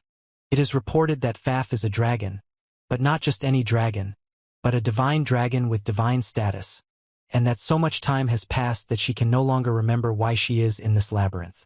It is said that someone once tasked Faf with guarding this labyrinth, and during this task, she was told something very important and truly valuable. It is also said that Faf remained alone in the cold labyrinth for a very long time, waiting, hoping that someone would come to challenge her. Raven reports that the moment has finally arrived when her master has arrived. The story goes that with one swing of his sword, her master melted the wall behind Faf, turning her into a liquid mass, even though she was supposed to be protected by a barrier that no normal attack could penetrate. At that moment, Faye was terrified of her master, but she remembered the words that someone had said to her a long time ago. On the left, the man explains that when this man appears, Fafnir must follow him, and on the right, the man explains that one day someone will come to free him. It is reported that from this moment her life with her owner began. After the girl became his companion, her master no longer seemed scary. He was very kind and an incredible cook. For the first time in a long time, Faf had a companion, delicious food, and gentle pats on the head. She was so happy and had a good time that she forgot what loneliness was. Faf reports that he deeply worshipped his mistress and they have always been together since then. The guy says they're going on an adventure together, and the girl says it with a smile. Two men are training together. The boy says they will read books together. The girl listens.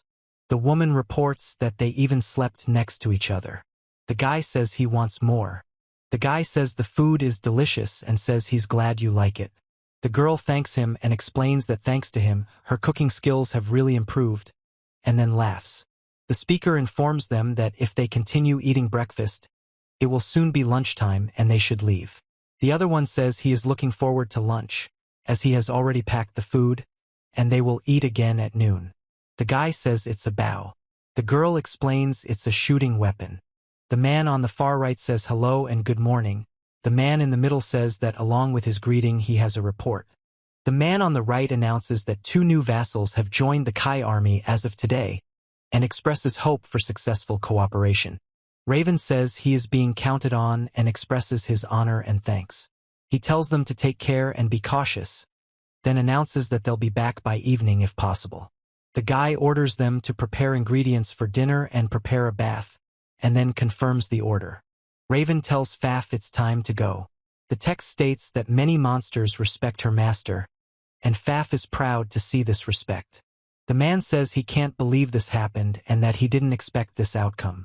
The man explains that now they need to find a way to get out of here. 3 men report that they have made it through and won. The girl reports that there was another quick win today and that the owner is amazing. The second girl starts saying the word owner. Raven says he can't wait any longer and asks not to keep him waiting. The girl says that today they won again with 1 hit and calls Fafa. The girl asks if this is the master. The man explains that this piece of fat can't be cooked properly and apologizes for this, adding that the fat isn't that big. The text says that sometimes her master looks very lonely. The girl stares ahead silently. One night Faf woke up because she needed to go to the bathroom. The woman reports that her owner was not there. The girl says that someone was near her at the time. Faf thought she'd been abandoned and felt alone again, even though her master would never do such a thing. She jumped out of bed and began searching for him in a panic. The girl cries and says that Layla. A man stands outside, leaning against the railing, staring blankly into the dark abyss beyond the labyrinth. Raven reports that he occasionally showed his face and also wore the same lonely expression. Faf watched her master quietly from where she stood. He quietly spoke a name Faf didn't recognize, a name that didn't belong to anyone in the Kai army, but it was someone he deeply valued. It was so scary that Faf couldn't hold back her tears, and every time the guy says the word push, the woman says she's runny-nosed and makes a noise of displeasure, then lets out a piercing scream. The man says the name is Faf. The guy asks Faf what's wrong, if she had a scary dream. Faf screams, and the guy explains that he also had a dream about the past. The man says they're returning to the dungeon tomorrow and suggests they go to bed, which the girl agrees to. The guy speaks to the master, turning to him, and the master asks what happened. The guy asks if the mistress will always stay with Faf. The girl replies that, of course, she will stay. On the right, the girl asks if the man really won't leave Fafa alone, to which he replies that he won't. In the center, the girl repeats the question, confirming that it's true. On the left, the girl, with tears in her eyes, confirms that it is indeed so. The woman says that she always told Faf that she never lies, and Faf asks if that's what she taught him, to which the woman confirms that yes. The guy asks if Faf has ever lied to him and says he's never lied. Faf replies that he's never lied because lying is bad. Raven says he always told the truth, then extends his hand. He says he promises and tells that they will always be together. Raven speaks to the master, tells him that he loves him. Then Raven repeats forever, forever. A congratulatory message is given for passing the trial of the gods, and it is explained that as a reward, Kai Heinemann's memories will be forcibly restored to the moment the trial began. The boy utters the sound MMM. The girl with horns explains that they must work together to win. The woman with the eye patch says they have a plan and are ready to fight.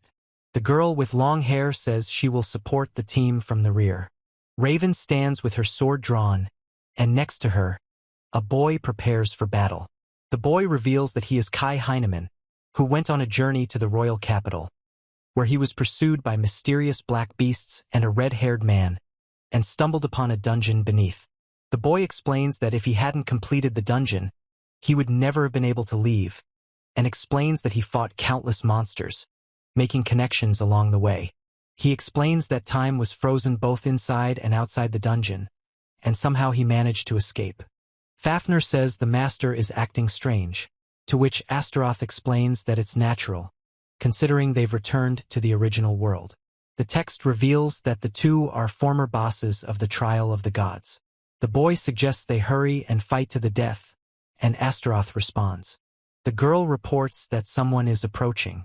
The red-haired man asks if they're tired of running yet. The swordsman explains that, according to his memory, the man should be incredibly strong, but he doesn't look that way at all. The girl notes this. The red-haired man remembers. The guy says he has company and warns that these divine sealing gloves will help him restrain himself. Raven shouts, asking if the guy understands the situation and demands not to let him go. The man with the hat says that both girls are real beauties. The girl with the horns says she wants. The boy says he understands perfectly well, but he tells him the enemy isn't even worth drawing his sword for. The man screams in pain and complains about his arm, while simultaneously asking the animals to hurry and attack the enemy. Raven uses a sword technique of the true fencing style. The man yells at Raven to stay away and calls him a monster. He strikes with his sword, shattering the stones. The girl reports that it was instant death, and the man explains that these weaklings don't even stand a chance. The top right shows the moon and the night sky. The bottom right says that the red-haired man wears the insignia of the Imperial Summoner Corps. Below that, it says that when interrogated, he confessed to his actions without resistance. The top left shows the red-haired man saying that his faction, a nobleman of the Kingdom of Amelia, is reported to have conspired with the Empire, and together, they plotted to kidnap the first Princess Rosemary Lotho Amelia. The Empire sent the Emperor of the Sword Zigner and the Summoner Enza to carry out the plan tonight. The woman asks if the master is about to do something reckless, and the girl explains that this is the expression on the master's face when he's aroused. Raven says time is of the essence and suggests creating a distraction for the Emperor's forces in the area, showing a subjugation encyclopedia with a picture of a grasshopper. The woman reports noise outside and asks what's going on. The girl shouts that they're under attack and orders them to prepare for battle immediately. The woman asks Anna who the enemy is, to which Anna replies that it's the Empire and there was a traitor among them. The man with the insectoid. The girl screams in horror. The man asks Lord Fracton if he has betrayed his homeland. The girl says she can't believe her brother actually betrayed her. Lord Fracton explains that everything he did was for his country, and if Princess Rose marries, the girl announces that it is Knight Captain Arnold, and the other girl calls him by name. Arnold apologizes to the princess for the delay and says he will take care of the rest. Arnold warns Lord Fracton to prepare himself, then strikes, causing fear. Zigner announces that he is proposing a heart-rending duel to the death. The man says he is Arnold, the kingdom's strongest swordsman, and this is a worthy challenge. The man calls Zigner the Empire's Sword Emperor. Then the announcement of the battle between corps. Two girls discuss how forces can be equal or coincident. A man with a cigarette notices an approaching snake and reacts with surprise. Raven shouts that someone has intervened and expresses displeasure at the nervous attack. The man in the cloak explains that he has no intention of indulging in idle passions. The man says he can't afford to relax. In this world, when everyone turns 13, they receive a blessing from God. A gift. Some are blessed as swordsmen, others as spearmen. In times of crisis, those with unusual gifts emerge. The woman reports that the gift given to Kai Heinemann was the weakest and most insignificant in history. The man explains that this gift is considered the most incompetent in the world. A guy asks a girl if she can get up, and she thanks him. Several people in cloaks shout about a monster and run away.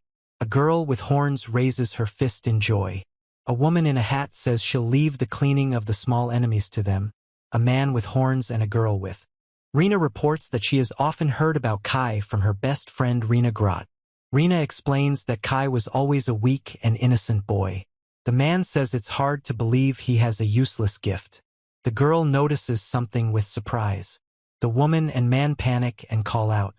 Raven explains that these aren't enemies, but his healing slimes, and asks them to remain still until the wounds are completely healed. The woman reports that the numbness is wearing off. The knight says his wounds are healing, and the woman notes that she feels stronger. The girl thanks Anna and says, the large man asks how long it will take to capture a certain woman and informs him that the Imperial soldiers have returned. The dark-haired man explains that they should have handled this themselves from the start and suggests fighting the Sword Emperor himself. He notices this and warns Enz. Raven attacks the sword-wielding man, delivering swift blows that he can't parry. The man with the cigarette asks Arnold why the swordsman's attacks don't touch him, and the girl explains that it's because of the difference in skill level, comparing it to the difference between trained warriors. The man says he will spare the enemy, considering his potential as the Sword Emperor, and orders him to return to the Empire. The masked man speaks with difficulty and calls the enemy the Sword Emperor. The masked man warns that the enemy is too dangerous and will soon become a threat to their empire. The boy reports that his measly flames cannot burn him and orders Jeremichael to teach the so-called Spirit King a lesson. The boy summons Ifrit, who appears in the fire, and Jeremichael explains that it is an evil spirit summoned for him. The boy orders G. In the top right, a man deflects another man with a sword. Raven says he doesn't need it and that the words of someone who uses their subordinates as bait are worthless. Below, a girl and a woman inform Fafnir and Astaroth that they have no further business here and it's time to leave. On the left, Amelia's insult to the royal family, even as a benefactor. The girl orders it to stop immediately. The princess explains that this is the first time she has met someone who shares her views and believes that instead of relying on royalty or the nobility, every citizen should. The boy expresses bewilderment and indignation at Arnold's appointment, calling him a traitor and asking if he's being seriously appointed as a royal guard. The girl explains that there's no one else in the kingdom she can trust, and that Arnold is her father's son and the most suitable. The woman says she's heading to the great city of Balsi to deliver a letter she entrusted to Arnold to Lord Fracto, and claims she's been deeply shaken by the news of her attack by a lord collaborating with the Empire. The man explains that her childhood friend, Kaikuin. The boy asks if the king has ordered them to remain in this city for a few weeks. The girl confirms and explains that this is until Balsa's safety is confirmed. The girl says she is glad the boy accepted the role of royal guard, adding that if he had refused, they would have had to appoint Saint M. The boy explains that, on the one hand, he doesn't want to send his best friend on a dangerous mission, but on the other, he wants to protect his childhood friend, and that's his condition. The girl apologizes. The girl explains that she's just a substitute royal guard, and the boy says he's still grateful. The boy yells for everyone to wake up and announces that they're now going out to explore the city and go shopping. The girl, panicked, asks what's going on and tries to cover herself with a sheet. The boy notices that Astaroth is a woman. The girl with horns calls Astaroth a woman and expresses surprise. The girl greets Rose and says good morning, and Rose says good morning. The man asks what's going on. The man asks Rose and Kai to go into town and find ingredients for a cake. Rose is surprised and asks if she can make a cake. The girl explains that, in the top right, a girl waves and announces that they're leaving. In the middle right, two women discuss whether everything will be okay, one of them saying that if she hadn't suggested it, they wouldn't have left the inn to protect her, and the other explaining that they're acting indifferent. But the boy asks what's going on there and offers to check it out. The woman asks what all the fuss is about. The man presents Lord Getty with this year's best papaya and asks to try it. Lord Getty looks at the fruit. The hooded man reports that Amelia Noble's servant used magic to.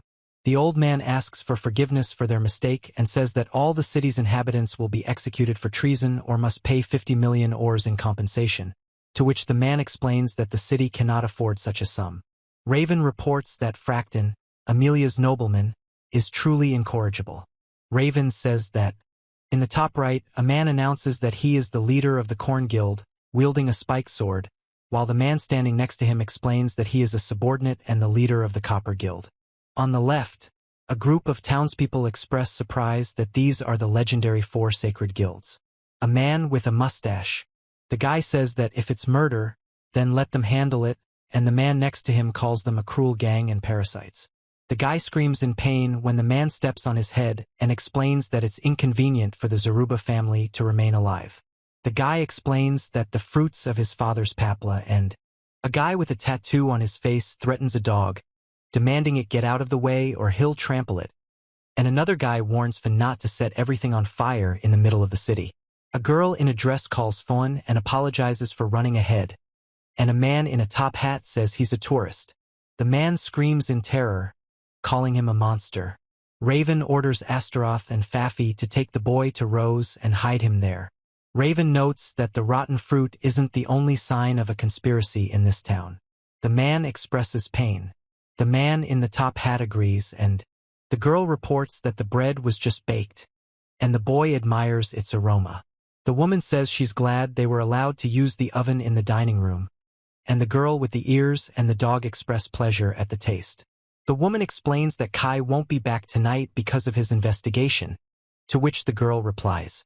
The girl says Rose can always make more, and Rose says she wants more. Rose then explains that the girl is right. In the forest near the cave, A man reports that he is a few kilometers from the city of Papla, northwest of the Silken Jungle Cave. Raven tells them to hurry and resurrect the creature already. The demon then orders them to obey his commands and devour everything in its path. Laughing. A woman yells at Heinemann, asking him what he's thinking and accusing him of daring to interfere in the city's affairs as a royal guard. Kai remains silent, and the girl warns him that she won't forgive him for putting the princess in danger. The girl asks if she can help, and the man says he wants her to gather people for an information session about the beastmen. The man explains that the basis of the town of Papla's prosperity in trade lies in the high-quality agricultural goods produced by the beastmen. The man reports that these interest groups have developed a plan to drive the beastmen out of the city. The man says there's proof. The man tells the mayor that using magic to ruin the crops was quite convincing. The man tells the count that his performance earlier was excellent. In the top left, a group of people announce that after this, it will be their time to shine. In the top center, a man explains that in a few days, the bandit group they infiltrated will attack the city as planned. In the top right, a man with a mustache says that no one will suspect that. Raven announces that all the beastmen will be captured and sold into slavery, and the parasite will be bribed to clean up. He and another man then toast Lord Gilbert. The bearded man explains that the parasite told them everything, including details and meeting places. The masked man, named Beals, the boy says his mom and dad passed out from stress, and no one will believe such a terrible truth. The man puts his hand on the boy's head. The boy asks what he wants to do.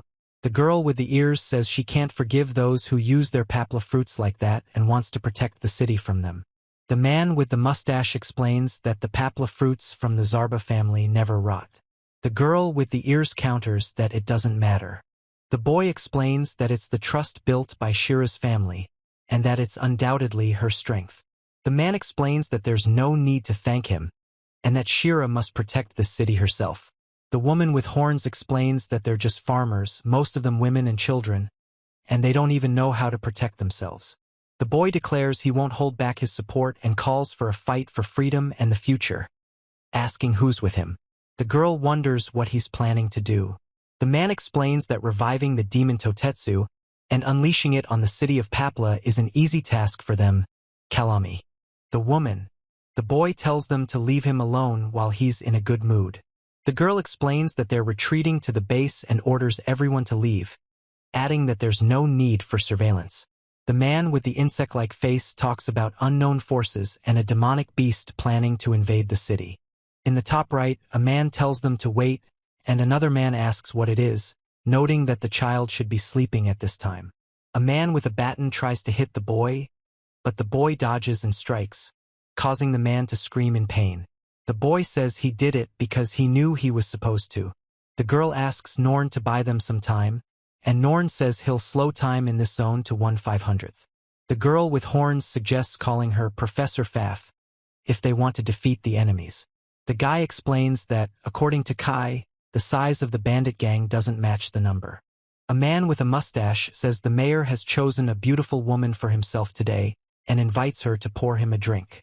The girl makes a noise, and the man laughs. The girl suddenly strikes the man. The girl explains what the blow is for desecrating the fruits of Shira, and warns that now this beast is for everyone. On the top right, a girl reports that the bandits were weaker than she expected, explaining that training the beastmen in such a short time seemed impossible. Next to her, a girl explains that it's too early to feel relief. On the bottom left, a guy with a sword says it's too early to feel relief addressing. The guy on the top right reports a commotion in the middle of the night and asks if the beastmen are feuding with the coin. The red-haired guy accuses the beastmen of conspiring with the bandits to attack the city and states that the leader of the coin, Thorn Swordsai. Raven reports that the villagers won't trust the bandits. He asks if that's true. The girl with the ears explains that all the bandits were captured by the beastmen, and if everyone learns of the betrayal, they'll react the same way, blaming Coin for orchestrating it all. The guy with the sword says he wants to. Heinemann reveals he's just Heinemann. He then quickly strikes, knocking down both Cider and Kale with one blow. The guy, who has fallen to the ground, tries to say something but doesn't have time, and the two hooded men are surprised and ask who he is. Kay explains that he's just. The man says it could be Kai, the most incompetent possessor of the gift in the world. The boy reveals that this same Kai is now Princess Rosemary's royal guard and is involved in the unrest in this city. The man explains that Kai is the son of the huntress Maria Hai. The top right reports that a few days ago, a letter from Princess Rose arrived at the Pable Hunting Guild office asking for cooperation in preventing a plot orchestrated by Count Getty, the city's mayor, and the Coin Guild to frame the beast hunter. Upper right. A man says they first need to capture the organizers of this case and find out what's going on in the city. The man explains that he's from the Central Hunting Guild, the head of the First Investigation Department, Johnson, and next to him is A-rank hunter Olga. Bottom right, 2. Raven says he needs to ask the mayor a few questions. A man in armor abruptly blocks Raven's path. Raven expresses surprise. A man with a mustache and another man with a headband ask if he's from the hunting guild. Raven, who was summoned by Princess Rose. Raven confirmed. The girl says that if he hadn't come, she would have left them with one of Kai's subordinates. He remains silent, then explains that it is one of Kai's subordinates. The man thinks about this.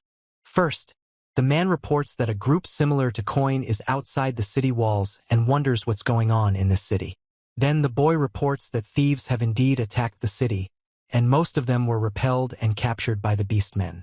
The man asks what this information is, and the boy explains that. Raven says he hears something, and the girl says that this man named Kai is always so reckless. The girl explains that he could at least explain the situation a little. The man notices someone coming but says it's normal. The man runs in and shouts, addressing a girl named Ro. The woman and girl ask why the man has such an urgent expression. The man apologizes and explains that he came at the request of the Central Guild. The man yells at them to forget about him and asks Raven if she already knew that one of the 4 great beasts of the world had appeared. The boy asks why they've been gathered here and explains that they're even being treated for their wounds. He explains that as future heroes, they must protect the city from a horde of monsters. The woman and girl are surprised to report that the seal on Totetsu has been broken. The boy with the sword stands before the city walls when the boy informs him that the monster is possibly the Totetsu beast, and that defeating it requires the combined power of a hero, the 4 sacred guilds, and the army of the Amelia Kingdom. Raven explains that slaying such monsters is the duty of so-called heroes and calls for courage. The boy says. The guy screams that he's not going to die here. The girl tells Caleb it was his idea, and Caleb orders her to shut up. The guy with the black marks on his face lets out a pained cry, and the other guy next to him says, "Ugh." Caleb tells them they need to win and survive or lose, and, in the top left, Raven says she'll do it and attacks a creature with wings and sharp teeth. In the top right, a warning sounds about a monster attack and asks residents to stay indoors. In the bottom right, 2 characters discuss the situation. The man says he doesn't know for sure, but the woman says that if this monster is real, it's a tremendous catastrophe that even a hero's power might not stop. The man asks Johnson to help evacuate the residents. Johnson agrees to meet Olga and go there. The man orders Anna to urgently request reinforcements from the Queen's army. The man states that reinforcements are not needed and asks Miss Rose to refrain from unnecessary actions. Miss Rose says that if they are dealing with Totetsu, the entire region could be destroyed and asks to be allowed to assist. The man explains that, by Master's orders, Miss Rose must remain. The boy explains that everyone is dying and asks where they went wrong, explaining that they, like Coin, sought recognition from Mashiro the hero and began associating with high-ranking nobles, but ultimately pursued only money and fame. The boy explains that heroism isn't just a stoicism. A guy with 2 companions announces that this is Totetsu's true form, and all 3 express surprise. In the top right, a man asks to come to Paplu again, and a small animal adds this invitation. Nearby is a guy named Kai. Heinemann sighs with a smile. Above left, a man in gloves addresses Kai. Heinemann. In the center right, a man in armor asks if it is possible. Upper right. A girl announces that preparations for the tea party are complete and urges Rose to hurry. Rose replies that yes, it's time to begin. In the lower right, a guy with an animal asks Kai if he's leaving tomorrow. Kai explains that it's best to stay in Papal for now. Raven reports that the parasite bandits and coin were handed over to the Hunters Guild, and explains that they must have been through something terrible, as they were surprisingly docile. He says the guild will definitely make good use of them. She explains that, given how hard Astaroth has been working, he'd like to offer them more tea, to which the man replies that he doesn't mind. The man explains that Kai, who possesses power beyond human limits, was completely. The woman reports that Kai is nowhere to be seen, and the girl says she missed the opportunity to let Kai try her cake again. The girl with horns eats the cake. The man explains that he was finally able to leave the feast and is going to rest in his room, as it's an early day tomorrow. The girl with ears and a. The girl speaks to Kai, addressing him by name. She tells him that Rena is important, and Rose is constantly on her mind. The text explains that this may be a lingering feeling from Kai Heinemann's past, so strong that it persists even after 100,000 years.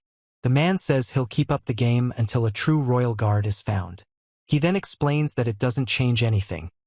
He'll live in this world the way he wants, alongside his companions. The man asks if the man wants to compliment him. The woman calls out to Kai.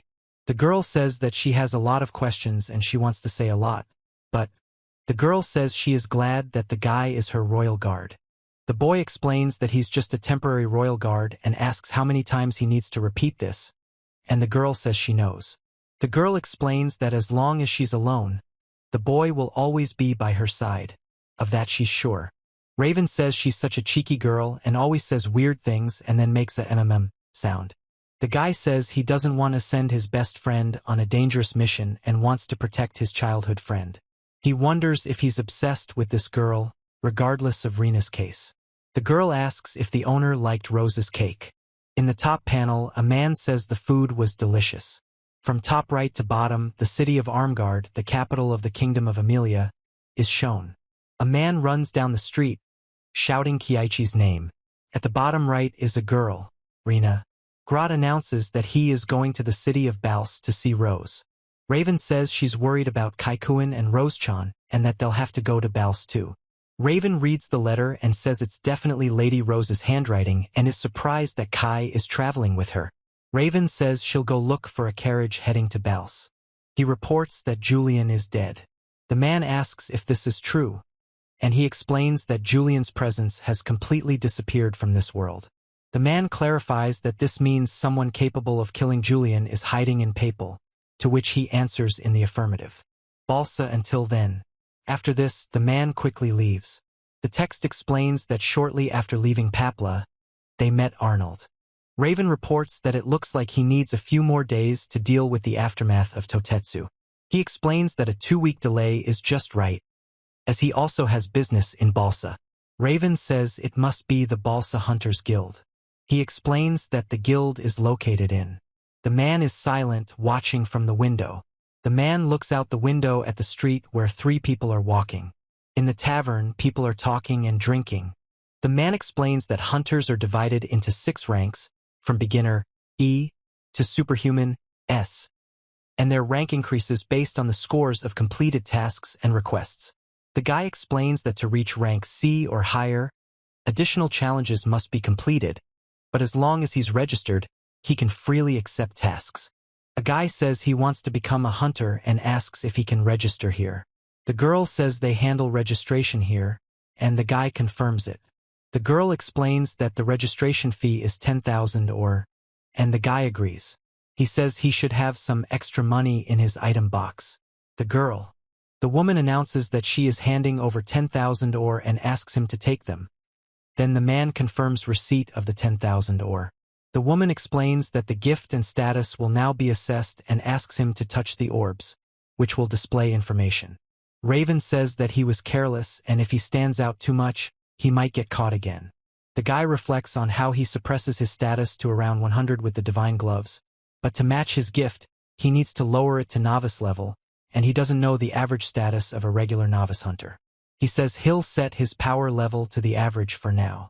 The girl apologizes for revealing information without permission. Laughter is heard nearby. The guy says not to worry and that, on the contrary, spreading rumors will help him, since if people think he's weak, he won't get into trouble. The girl asks if he really enjoys being bullied. The guy asks her to just continue registering. The girl says that she will now evaluate the status and skills, and is surprised by the value of strength 12. The man says the same thing. Raven says he forgot he was still wearing the stat-boosting ring. He explains that his status, as expected, should have seemed strange, and that it's a good thing he was wearing a fake ring. Raven says he made a mistake again. He says he'll take it off and asks to rate it again. The girl says that's all for today's registration process and that to fully register, he needs to come back a few more times. The guy says he understands. He explains that registration should be simple, but it's a hassle, and starts talking about something else. Raven advises that it's best not to show this stat-boosting ring in public and asks for caution. Raven makes a brief detour but says there's no other way.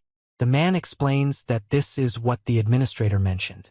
In Johnson's private room on the top floor of the guild, the woman says she doesn't understand. Upper right, it's stated that there are rumors about an A-rank hunter who refused a promotion to S rank, and it's asked why Kai would guard Maria Heinemann's son, whether that's too protective. In the upper right corner, a girl states that it's easier to explain than to tell. The woman says she heard someone at the counter say that the guy has the most worthless gift in the world and asks if that means he's the weakest. The man explains that he'll definitely never amount to anything. The guy reveals he's wearing a ring that greatly increases his stats and makes him strong. The man says that if the ring is real, it's a national treasure. Raven explains that they need to steal the ring, as their boss will be thrilled. Raven says he understands. The boy demands Ilsa give him a stat-boosting ring and tells him that the quality of the Baus Hunters Guild has dropped significantly, as they are essentially thieves. Ilsa explains that she now understands why Johnson ordered surveillance, or rather protection. Mia asks Ilsa to keep an eye on the boy for a while. Raven punches the man, knocking him down. A girl with short blonde hair says something terrible is happening. Raven explains that he can handle the hunters with just one person. The girl watches in surprise, and Raven turns his back. The woman reports that he saw through her presence erasure skill. She asks if the man saw it. The man explains that his combat abilities aren't limited to Siri and wonders how he can be useless. He adds that he didn't use his full power and calls him. The top right corner states that the action takes place in a room in the luxurious residential area of Baus. In the right center, a man asks if they're still getting what they deserve. In the left center, a guy explains that they gather people and attack him every day, but the power of his ring is so insane that. The bearded man says that weaklings like them are useless to Akkardi and asks if they have gathered information on him. Another man explains that Kai Heinemann's gift is the most incompetent in the world, but rumors are swirling that he is involved in something. The bearded man. Receptionist frequently lately, and they seem quite close. The man asks if the man has a plan to outsmart her. In the top right, a man warns Fafa to be careful, and she replies that she will. Raven announces that Fafa is going to visit all the food stalls. The girl with the ears says that Fafa is very energetic and sweet. The girl with the horns is eating shashlik, and the man reminds her what Anna did. In the top right, a guy says Fat Chan is delicious, and another guy confirms it. Raven explains that Faf shares her food and has become very attached to it. She asks how anyone can eat with so many human smells around. Raven says she's here too and came to check out the deals and some other things. He says he doesn't understand what's going on. A woman thanks a man for playing with Faf today, and the man says he enjoyed himself too.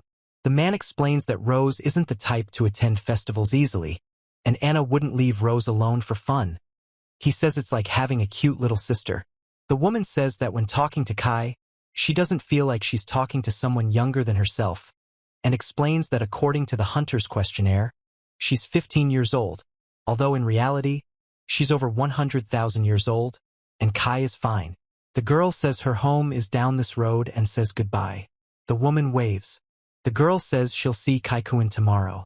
The girl with the bun says good night. Kai carries the girl in his arms, and a man stands next to him. The guy reports that the so-called map is using a hostage to try to blackmail him. The woman confirms this. The guy asks if they're talking about the hunters who've been stalking Kai for the past few days. The man in the top hat explains that every time they attacked, he dealt with them. Raven says he tried to avoid conflict, but may have killed Mia Campanella's captors, who took her after they broke up at the festival. The girl remains silent and expresses dissatisfaction. The masked man says Raven isn't one to stand idly by without orders and asks. The woman reports that the 4 sacred guilds that are supposed to protect the people have repeatedly committed crimes, and the kingdom could send troops to deal with them. The guy says it's not a problem and he'll handle the situation himself, since the girl got into it because of him. The woman says she expected such a response from the guy and calls him her master. She explains that enemies are the enemies of women, and they can't be allowed to go unpunished. The woman asks. On the top right, a girl hums cheerfully as she walks down the street, then suddenly gets surprised. On the bottom right, a girl explains that at first she was worried about Kaikuin and kept an eye on him every day, even though he was the most incompetent person in the world, but then she began to look forward to meeting him. Next, the woman says this is too much and that it's an abuse of guild employee privileges. She says she'll leave him to Ilsa to monitor and that she needs to stop meeting him in person, but she's hesitant. The woman wonders if she's really willing to never see Kai again. 2 men grab the girl by the arms, and she is surprised. The woman is silent, watching what is happening. The man in the cloak looks down at the 2 men and the girl from a tree. A headband with rabbit ears lies on the ground. The woman falls and screams. The man in the cloak greets Mia Campanella. Mia. The woman asks what exactly the people from Card are planning, explaining that attacking a guild member is a serious crime for which even the 4 sacred guilds will not escape punishment, and mentions that the boy Kai carries items too powerful for his status. The guy with the mohawk announces that they're going to have fun with the girl and invites her to enjoy the last moments. The girl screams at him to stay away. The guy with the mohawk explains that this is a virgin's reaction. The girl screams, no. The man with the beard laughs and the girl tells them not to touch her. The man scolds her, calling her a dirty bitch, and hits her. The man, having received the blow, says, oof. The girl screams in pain. The woman says she brought this trouble on herself and asks Kaikuin not to let the man approach her, who says he's not interested in killing right away and that he was holding back. The woman apologizes to Kaikuin and asks him to. The man is surprised when Kaikuin stops. Raven says the enemy must die and simultaneously destroys the building. The guy apologizes for being late and explains that he can rest now. The man orders the guy to be surrounded and expresses confusion when he appears. The man identifies the guy as Kai Heinemann. Kai Heinemann touches the girl's face and says he got her into this mess. The guy reports that there's a breach. The man with the shaved head and others attack the guy with the sword, who fights back. The guy is surprised and says he's fighting these people with his bare hands. The bearded man thinks that for such an inept guy to be so strong is the power of the ring, and says he wants it even more now. The guy with the sword grabs the other man by the neck and asks where he plans to go next. The girl tells Kai Heinemann that there's a letter for him. Kai Heinemann reads the letter, which states that Mia Campanella has been taken hostage and is being demanded to immediately come to the ruins of a church southeast of Bals. Otherwise the hostage's life is not guaranteed, and the hostage. Raven says he'll handle it himself and the others should stay out of it. The man asks if he thinks he can escape in one piece. The man curses. He says, He strikes.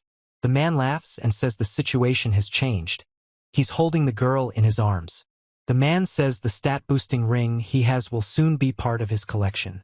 And the boy remains silent, thinking that he truly is incapable of reasoning correctly, relying on the ring's power. The man orders her to remove the glove and hand over the ring, threatening to kill the woman if she doesn't. Below, on the right, a man with a sword holds a woman hostage, while the crowd screams can be heard from behind. The bearded man says fine, but they'll all soon regret it. Raven sighs and asks if they're really ready for this.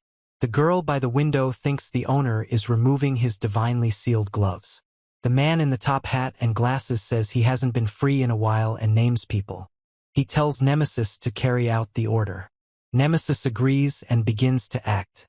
The man with the knife expresses surprise and indignation at the use of hidden reinforcements. He informs the man that he can take the ring he wants, to which the man, taking the ring, confirms that it is the one. The man enthusiastically acknowledges.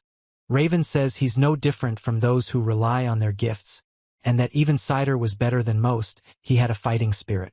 The bearded man yells at Raven to shut up, calling him an arrogant boy, and declares he no longer needs Raven.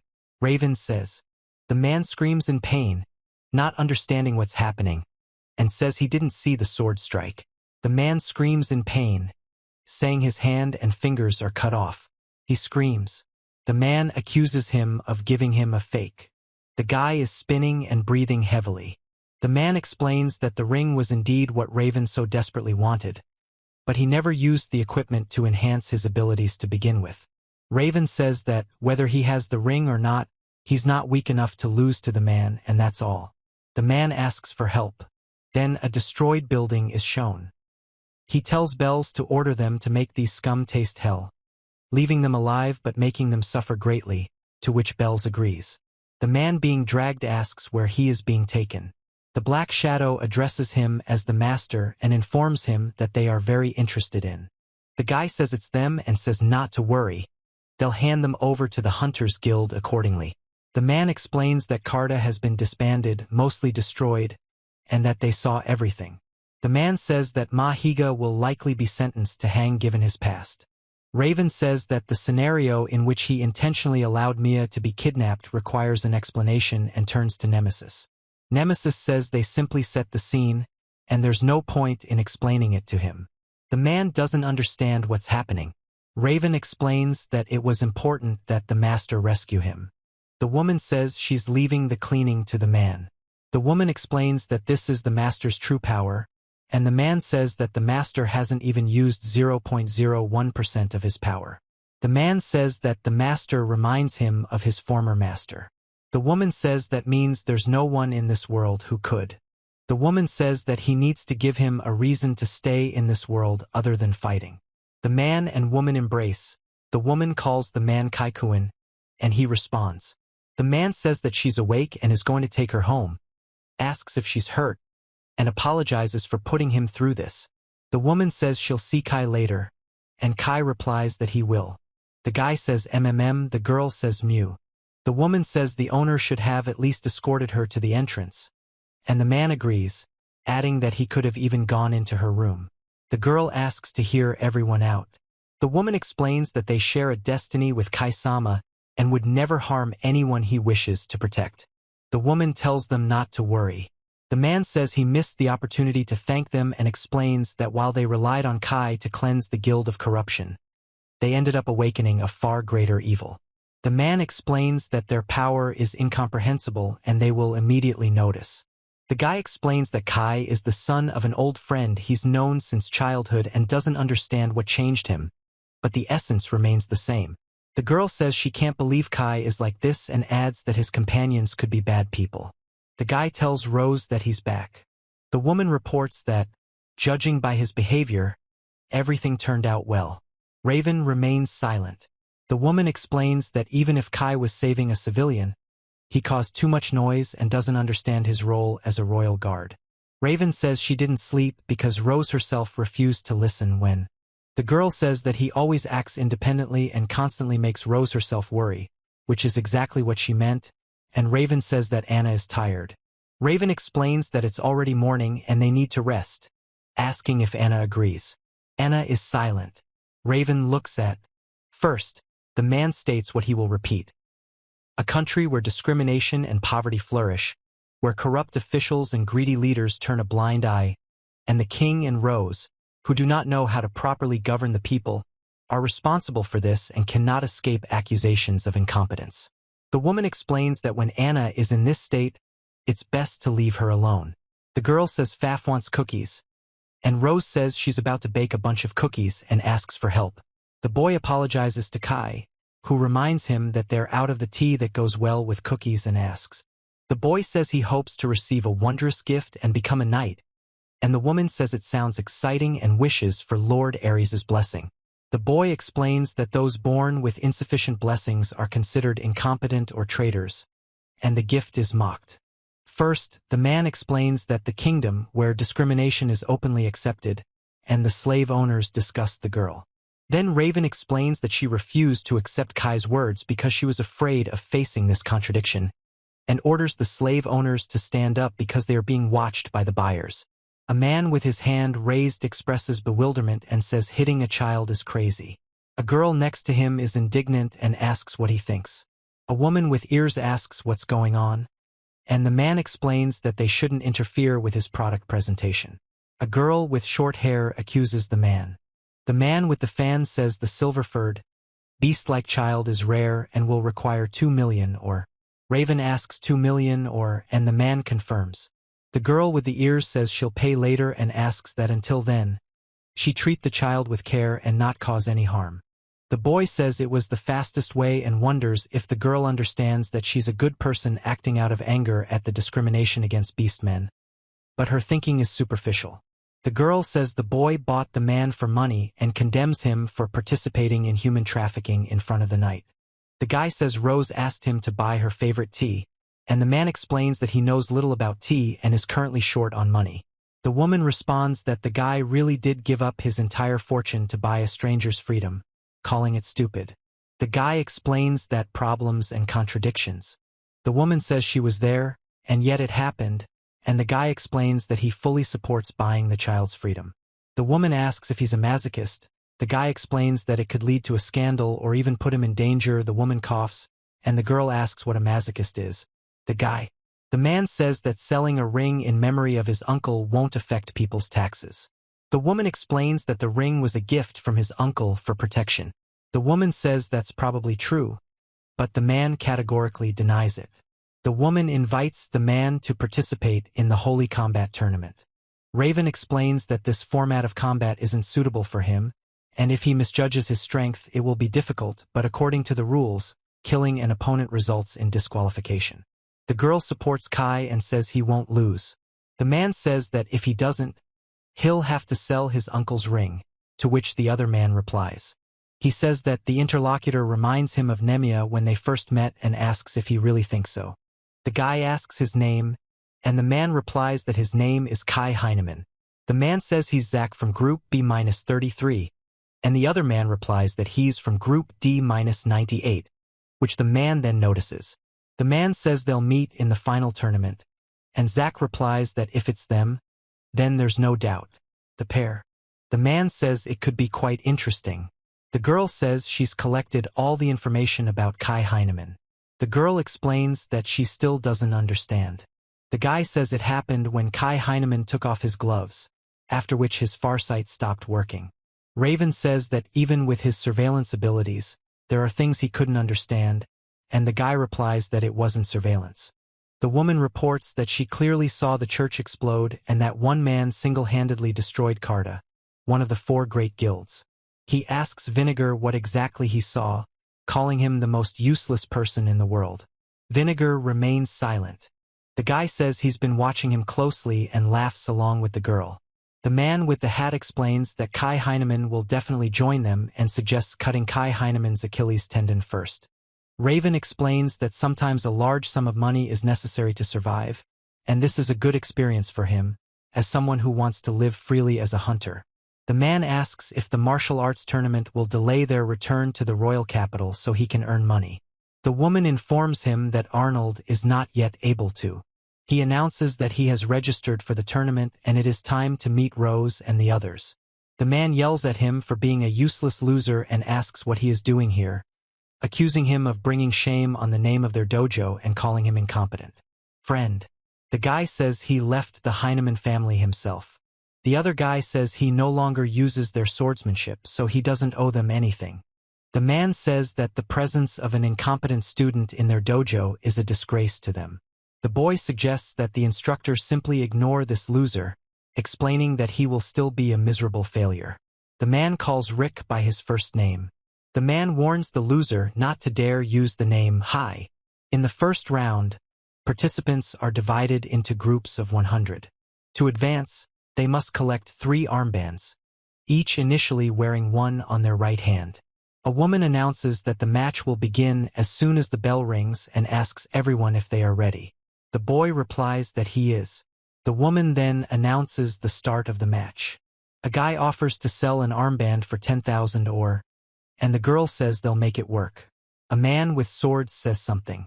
Raven explains that, as expected, there are plenty of amateurs here who are barely worth anything, and that there wasn't even a pre-registration screening. Raven stands silently on the AR. The boy says that if they defeat an incompetent opponent, the instructor will praise them, and the girl and woman say they'll take on the task. Then the boy spots 3 students from Heinemann High School and thinks it's perfect. The girl accuses the boy of trying to take all the credit, and the boy declares. The boy asks when the incompetent one appeared, and the man says that fleeing the battlefield is shameful and asks if he'll refrain. The girl explains that less than a minute has passed since the match started and offers to hand over the collected armbands. The man asks the girl for her registration number, and she apologizes and gives it to him. A man tells Aaron that he just saw a boy. The man explains that he is Elm's grandson. Heinemann, the head of the Heinemann style, which stands shoulder to shoulder with his Kayan style in the kingdom. He says he heard that Kai Heinemann received the gift of being competent. The man explains that with this level of skill, he's guaranteed to become the next king's royal guard, and if accepted, the Kayan style will surely become the kingdom's finest swordsmanship school. Another man explains that he was disappointed with the school's young members this time, but it seems there's hidden talent. Cheated somehow. Top right panel. Kai Heinemann announces that in the next preliminary final, he will face Kai and honestly expose his fraud with his own hands.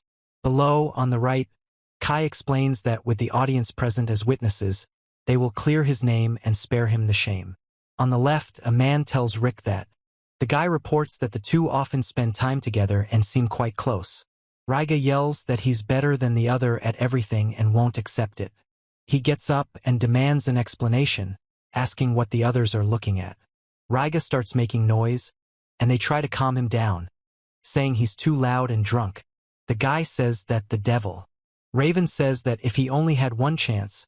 Raven reports that his older brother is starting to get nervous and suggests drinking this to calm him down, adding that he's the one giving it to him. The guy asks who it is and says he seems familiar. Sol says he's recently arrived in Barca and asks if he can sit next to him. The guy agrees. The guy reports that he heard that Riga Easter is the leader of the most promising team in the Bars Guild. Riga Easter confirms this and says he seems to understand what is being said. The man asks for a favor. The boy says he wants them to go to an ancient temple deep in the Silk Forest. The man explains that it's one of the last dungeons unexplored by humanity. The boy explains that the ancient temple is full of monsters that even A-class hunter teams don't dare face. The girl reports that her owner doesn't play with her and she's very bored. The woman reports that Kai is busy with the preliminary rounds of the tournament, and the girl wants to go support Kai, but explains that they would stand out too much on the court. The girl with the newspaper explains that Kai has advanced to the second round, and if he wins the third and final round, the prize will be 3 million. The woman announces that AST will be cheering for them on the monitor. Raven says he'll finish it quickly so they can play when he gets back, and pats the girl on the head. The girl with the horns cheerfully announces that Faf will do everything in her power to keep Rose safe, to which Rose agrees. The woman clears her throat and says that Anna has become very close to Kyle, and the girl replies that they are not that close. The girl wishes Kyle luck. The woman thanks everyone for their patience and announces that the finals will follow the standard rules, with any player being knocked out or ejected from the arena being considered a knockout. She explains that only 4 players will advance to the main tournament and offers to introduce the 30 players in Group D. The man announces that the next participant is already in the arena and warns them to be careful not to cause serious damage. He thinks he doesn't see anyone with real combat training. The man explains that any fighting style is acceptable, but killing the opponent will result in disqualification, so wooden swords are recommended. The woman says the girl simply stated the facts and there's no need to apologize, and the incompetent person shouldn't have been there in the first place. The man apologizes for being rude. The man explains that the guy's weapon isn't a sword, but his mouth, to which the other man agrees. The girl announces that Group D is beginning the final round. The guy says he saw him provoke them into fighting each other, despite being a swordsman, and suggests he probably used some kind of special item to knock them out of the arena. The man calls this a violation of the rules, and the woman agrees. The man warns. Raven says a sword isn't a toy to be waved around recklessly, and even if it's wooden, it's still a sword. He says he'll have to teach her proper handling of the weapon. The man responds with surprise that the sword isn't even moving and makes a noise of displeasure. Raven note. The man announces that he was going to disqualify his opponent but changed his mind and orders the girl to simply watch. A man with a sword charges at 3 opponents, shouting a battle cry. A man with a torch and another man watch the fight and notice that nothing can be seen outside due to the clouds of smoke. The guy says he can't move his legs and finds it pathetic. He explains that if he goes on the attack, he'll definitely lose. Raven says the match is already decided, and the girl is surprised. The man says there are only 4 people left standing in the arena, and the crowd is surprised. He reports that Rick Salvatore, Kai Heinemann, Sigma Rockel and Bright have advanced to the Group D finals. Stamp. Bright Stamp explains that since their goal has been achieved, he will give up and return with a report. Sigma Rockel says he intends to reach. The man reports that, using the pendant's power, they were able to get past the monsters and into the temple. Now all that remains is to find the treasure. Raven explains that the pendant actually conceals their presence, and although he can still see the man, his presence has vanished. The man suggests trying to open the door, and Raven asks if it will open. The boy tells them they might soon achieve something incredible, but he says they can't be sure they'll pass the next obstacles. The man asks what it is and warns them to be careful, as it could be a trap. The boy notices the mountain of treasure and is glad they made it. The boy calls for Raiga to pay attention to the hook, and the man asks for help. The man and boy notice that the giant lion's head is starting to chew. The boy and man panic. The man says they need to run, and the boy supports them and suggests they run away with Raiga. Raiga screams for them to run. The man says that a low-ranking earth goddess used to be here, and explains that if she were captured and used as a sacrifice, a soul rebirth ritual could be performed. The girl says their first goal is to bring back Lady Tammet. The man orders the 3 beast warriors to go. The man says the boy doesn't want to go to the royal capital and asks what he means, and another man asks if he's going to waste the great magician's gift. The boy remains silent, clenching his fists, and explains that his family is very poor. His parents are frail and the guy says he found the girl. Kai says he knew Keith would be here. Keith calls Kai by name. Kai explains that Keith's sister was looking for him and said he suddenly got up and ran away from home. Keith says his sister even told him about it. Kai says what he likes about Keith is that Raven says that when you're in trouble, there's no shame in asking for help, and that he believes that. The man calls out to Katie to wake up. The girl reports that Katie is awake. The man turns to Renee and apologizes for waking her but asks her to listen. The girl says she can't wait to meet them and asks how much Kai Kuan has grown, and the man explains that Kai is growing and hopes his essence hasn't changed. The man explains that Kai always worried about them, was their childhood friend, and never gave in to self-pity, despite. The woman delivers a powerful blow, shattering the wall, after which the girl declares there's no time to be distracted.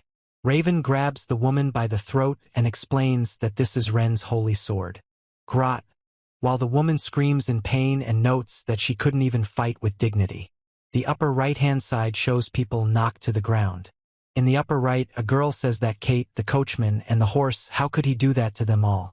In the lower left, a girl with short blonde hair mocks him, saying he can't even withstand one blow. On the right, the man stops the girl, tells Chili what she's doing, and reminds her that the girl is important bait for catching prey, warning that if she's broken, everything will be in vain. The girl asks him not to kill the guy and orders Keith to run. The man reveals that Keith Steinberg. The man reports that Renu Grot is taken into custody and demands that he report to the Lord of the Besparl estate within 8 days, warning that if he is late, the hostage will be destroyed. The girl asks why they are hunting Kai, and the man explains that their captain is on the case. The girl says she absolutely must tell him, no matter what. The boy screams in pain. The man names Rina and Kai. A few hours later, the two men are riding in a cart along the road. The boy remains silent, and Raven informs him that he must file a report on the incident. The story states that in the mining town of Saldat, a conflict escalated between the Lord and the royal administrator, who was a nobleman connected to Prince Gilbert and plotting to seize the mining rights. The guy reports that the number of unexplained incidents has been increasing lately, and he has a bad feeling about something. He notices the smell of blood and calls Olga to look. Olga asks if everything is okay, turning to the man lying on the ground. The injured man explains that his name is Keith and asks. The boy explains that the two said that if Kai didn't show up, they would turn Rina into a chimera, and then left. The girl says a chimera is impossible. The boy explains that he couldn't do anything to stop them. He wants to save Rina, but he can't handle them alone. Raven says she knows someone who can easily deal with these bandits and asks not to worry. The guy, leaning against the wall, asks if it's really okay to ask them for help, to which Raven explains that it's best if Kai hears about the situation from Keith. The man suggests going to the guild. The guy says he understands and thanks her. The woman says it looks like they won't be staying here long. The man with long blonde hair asks how things are going and says he heard Kai single-handedly wiped out a group, and the guildmaster must be busy cleaning up. The girl says she hasn't seen her in a while. A man with long blonde hair asks if they mind sharing a table and notes that a lot of time has passed since the expedition to the ruins of Ilza. The guy asks what happened to Mia. The man explains that her special someone allegedly left for Luzahar without warning and says she's probably upset. The girl agrees and says she feels something. The girl apologizes. Raven says it's not time to rest. He says it's better to stay here and wait, because there's no point in chasing the guildmaster now. The girl offers to tell him what's going on if he wants to. The man notes that the man wants to talk to the guildmaster in person, so it must be important. The guy reports that something incredible happened.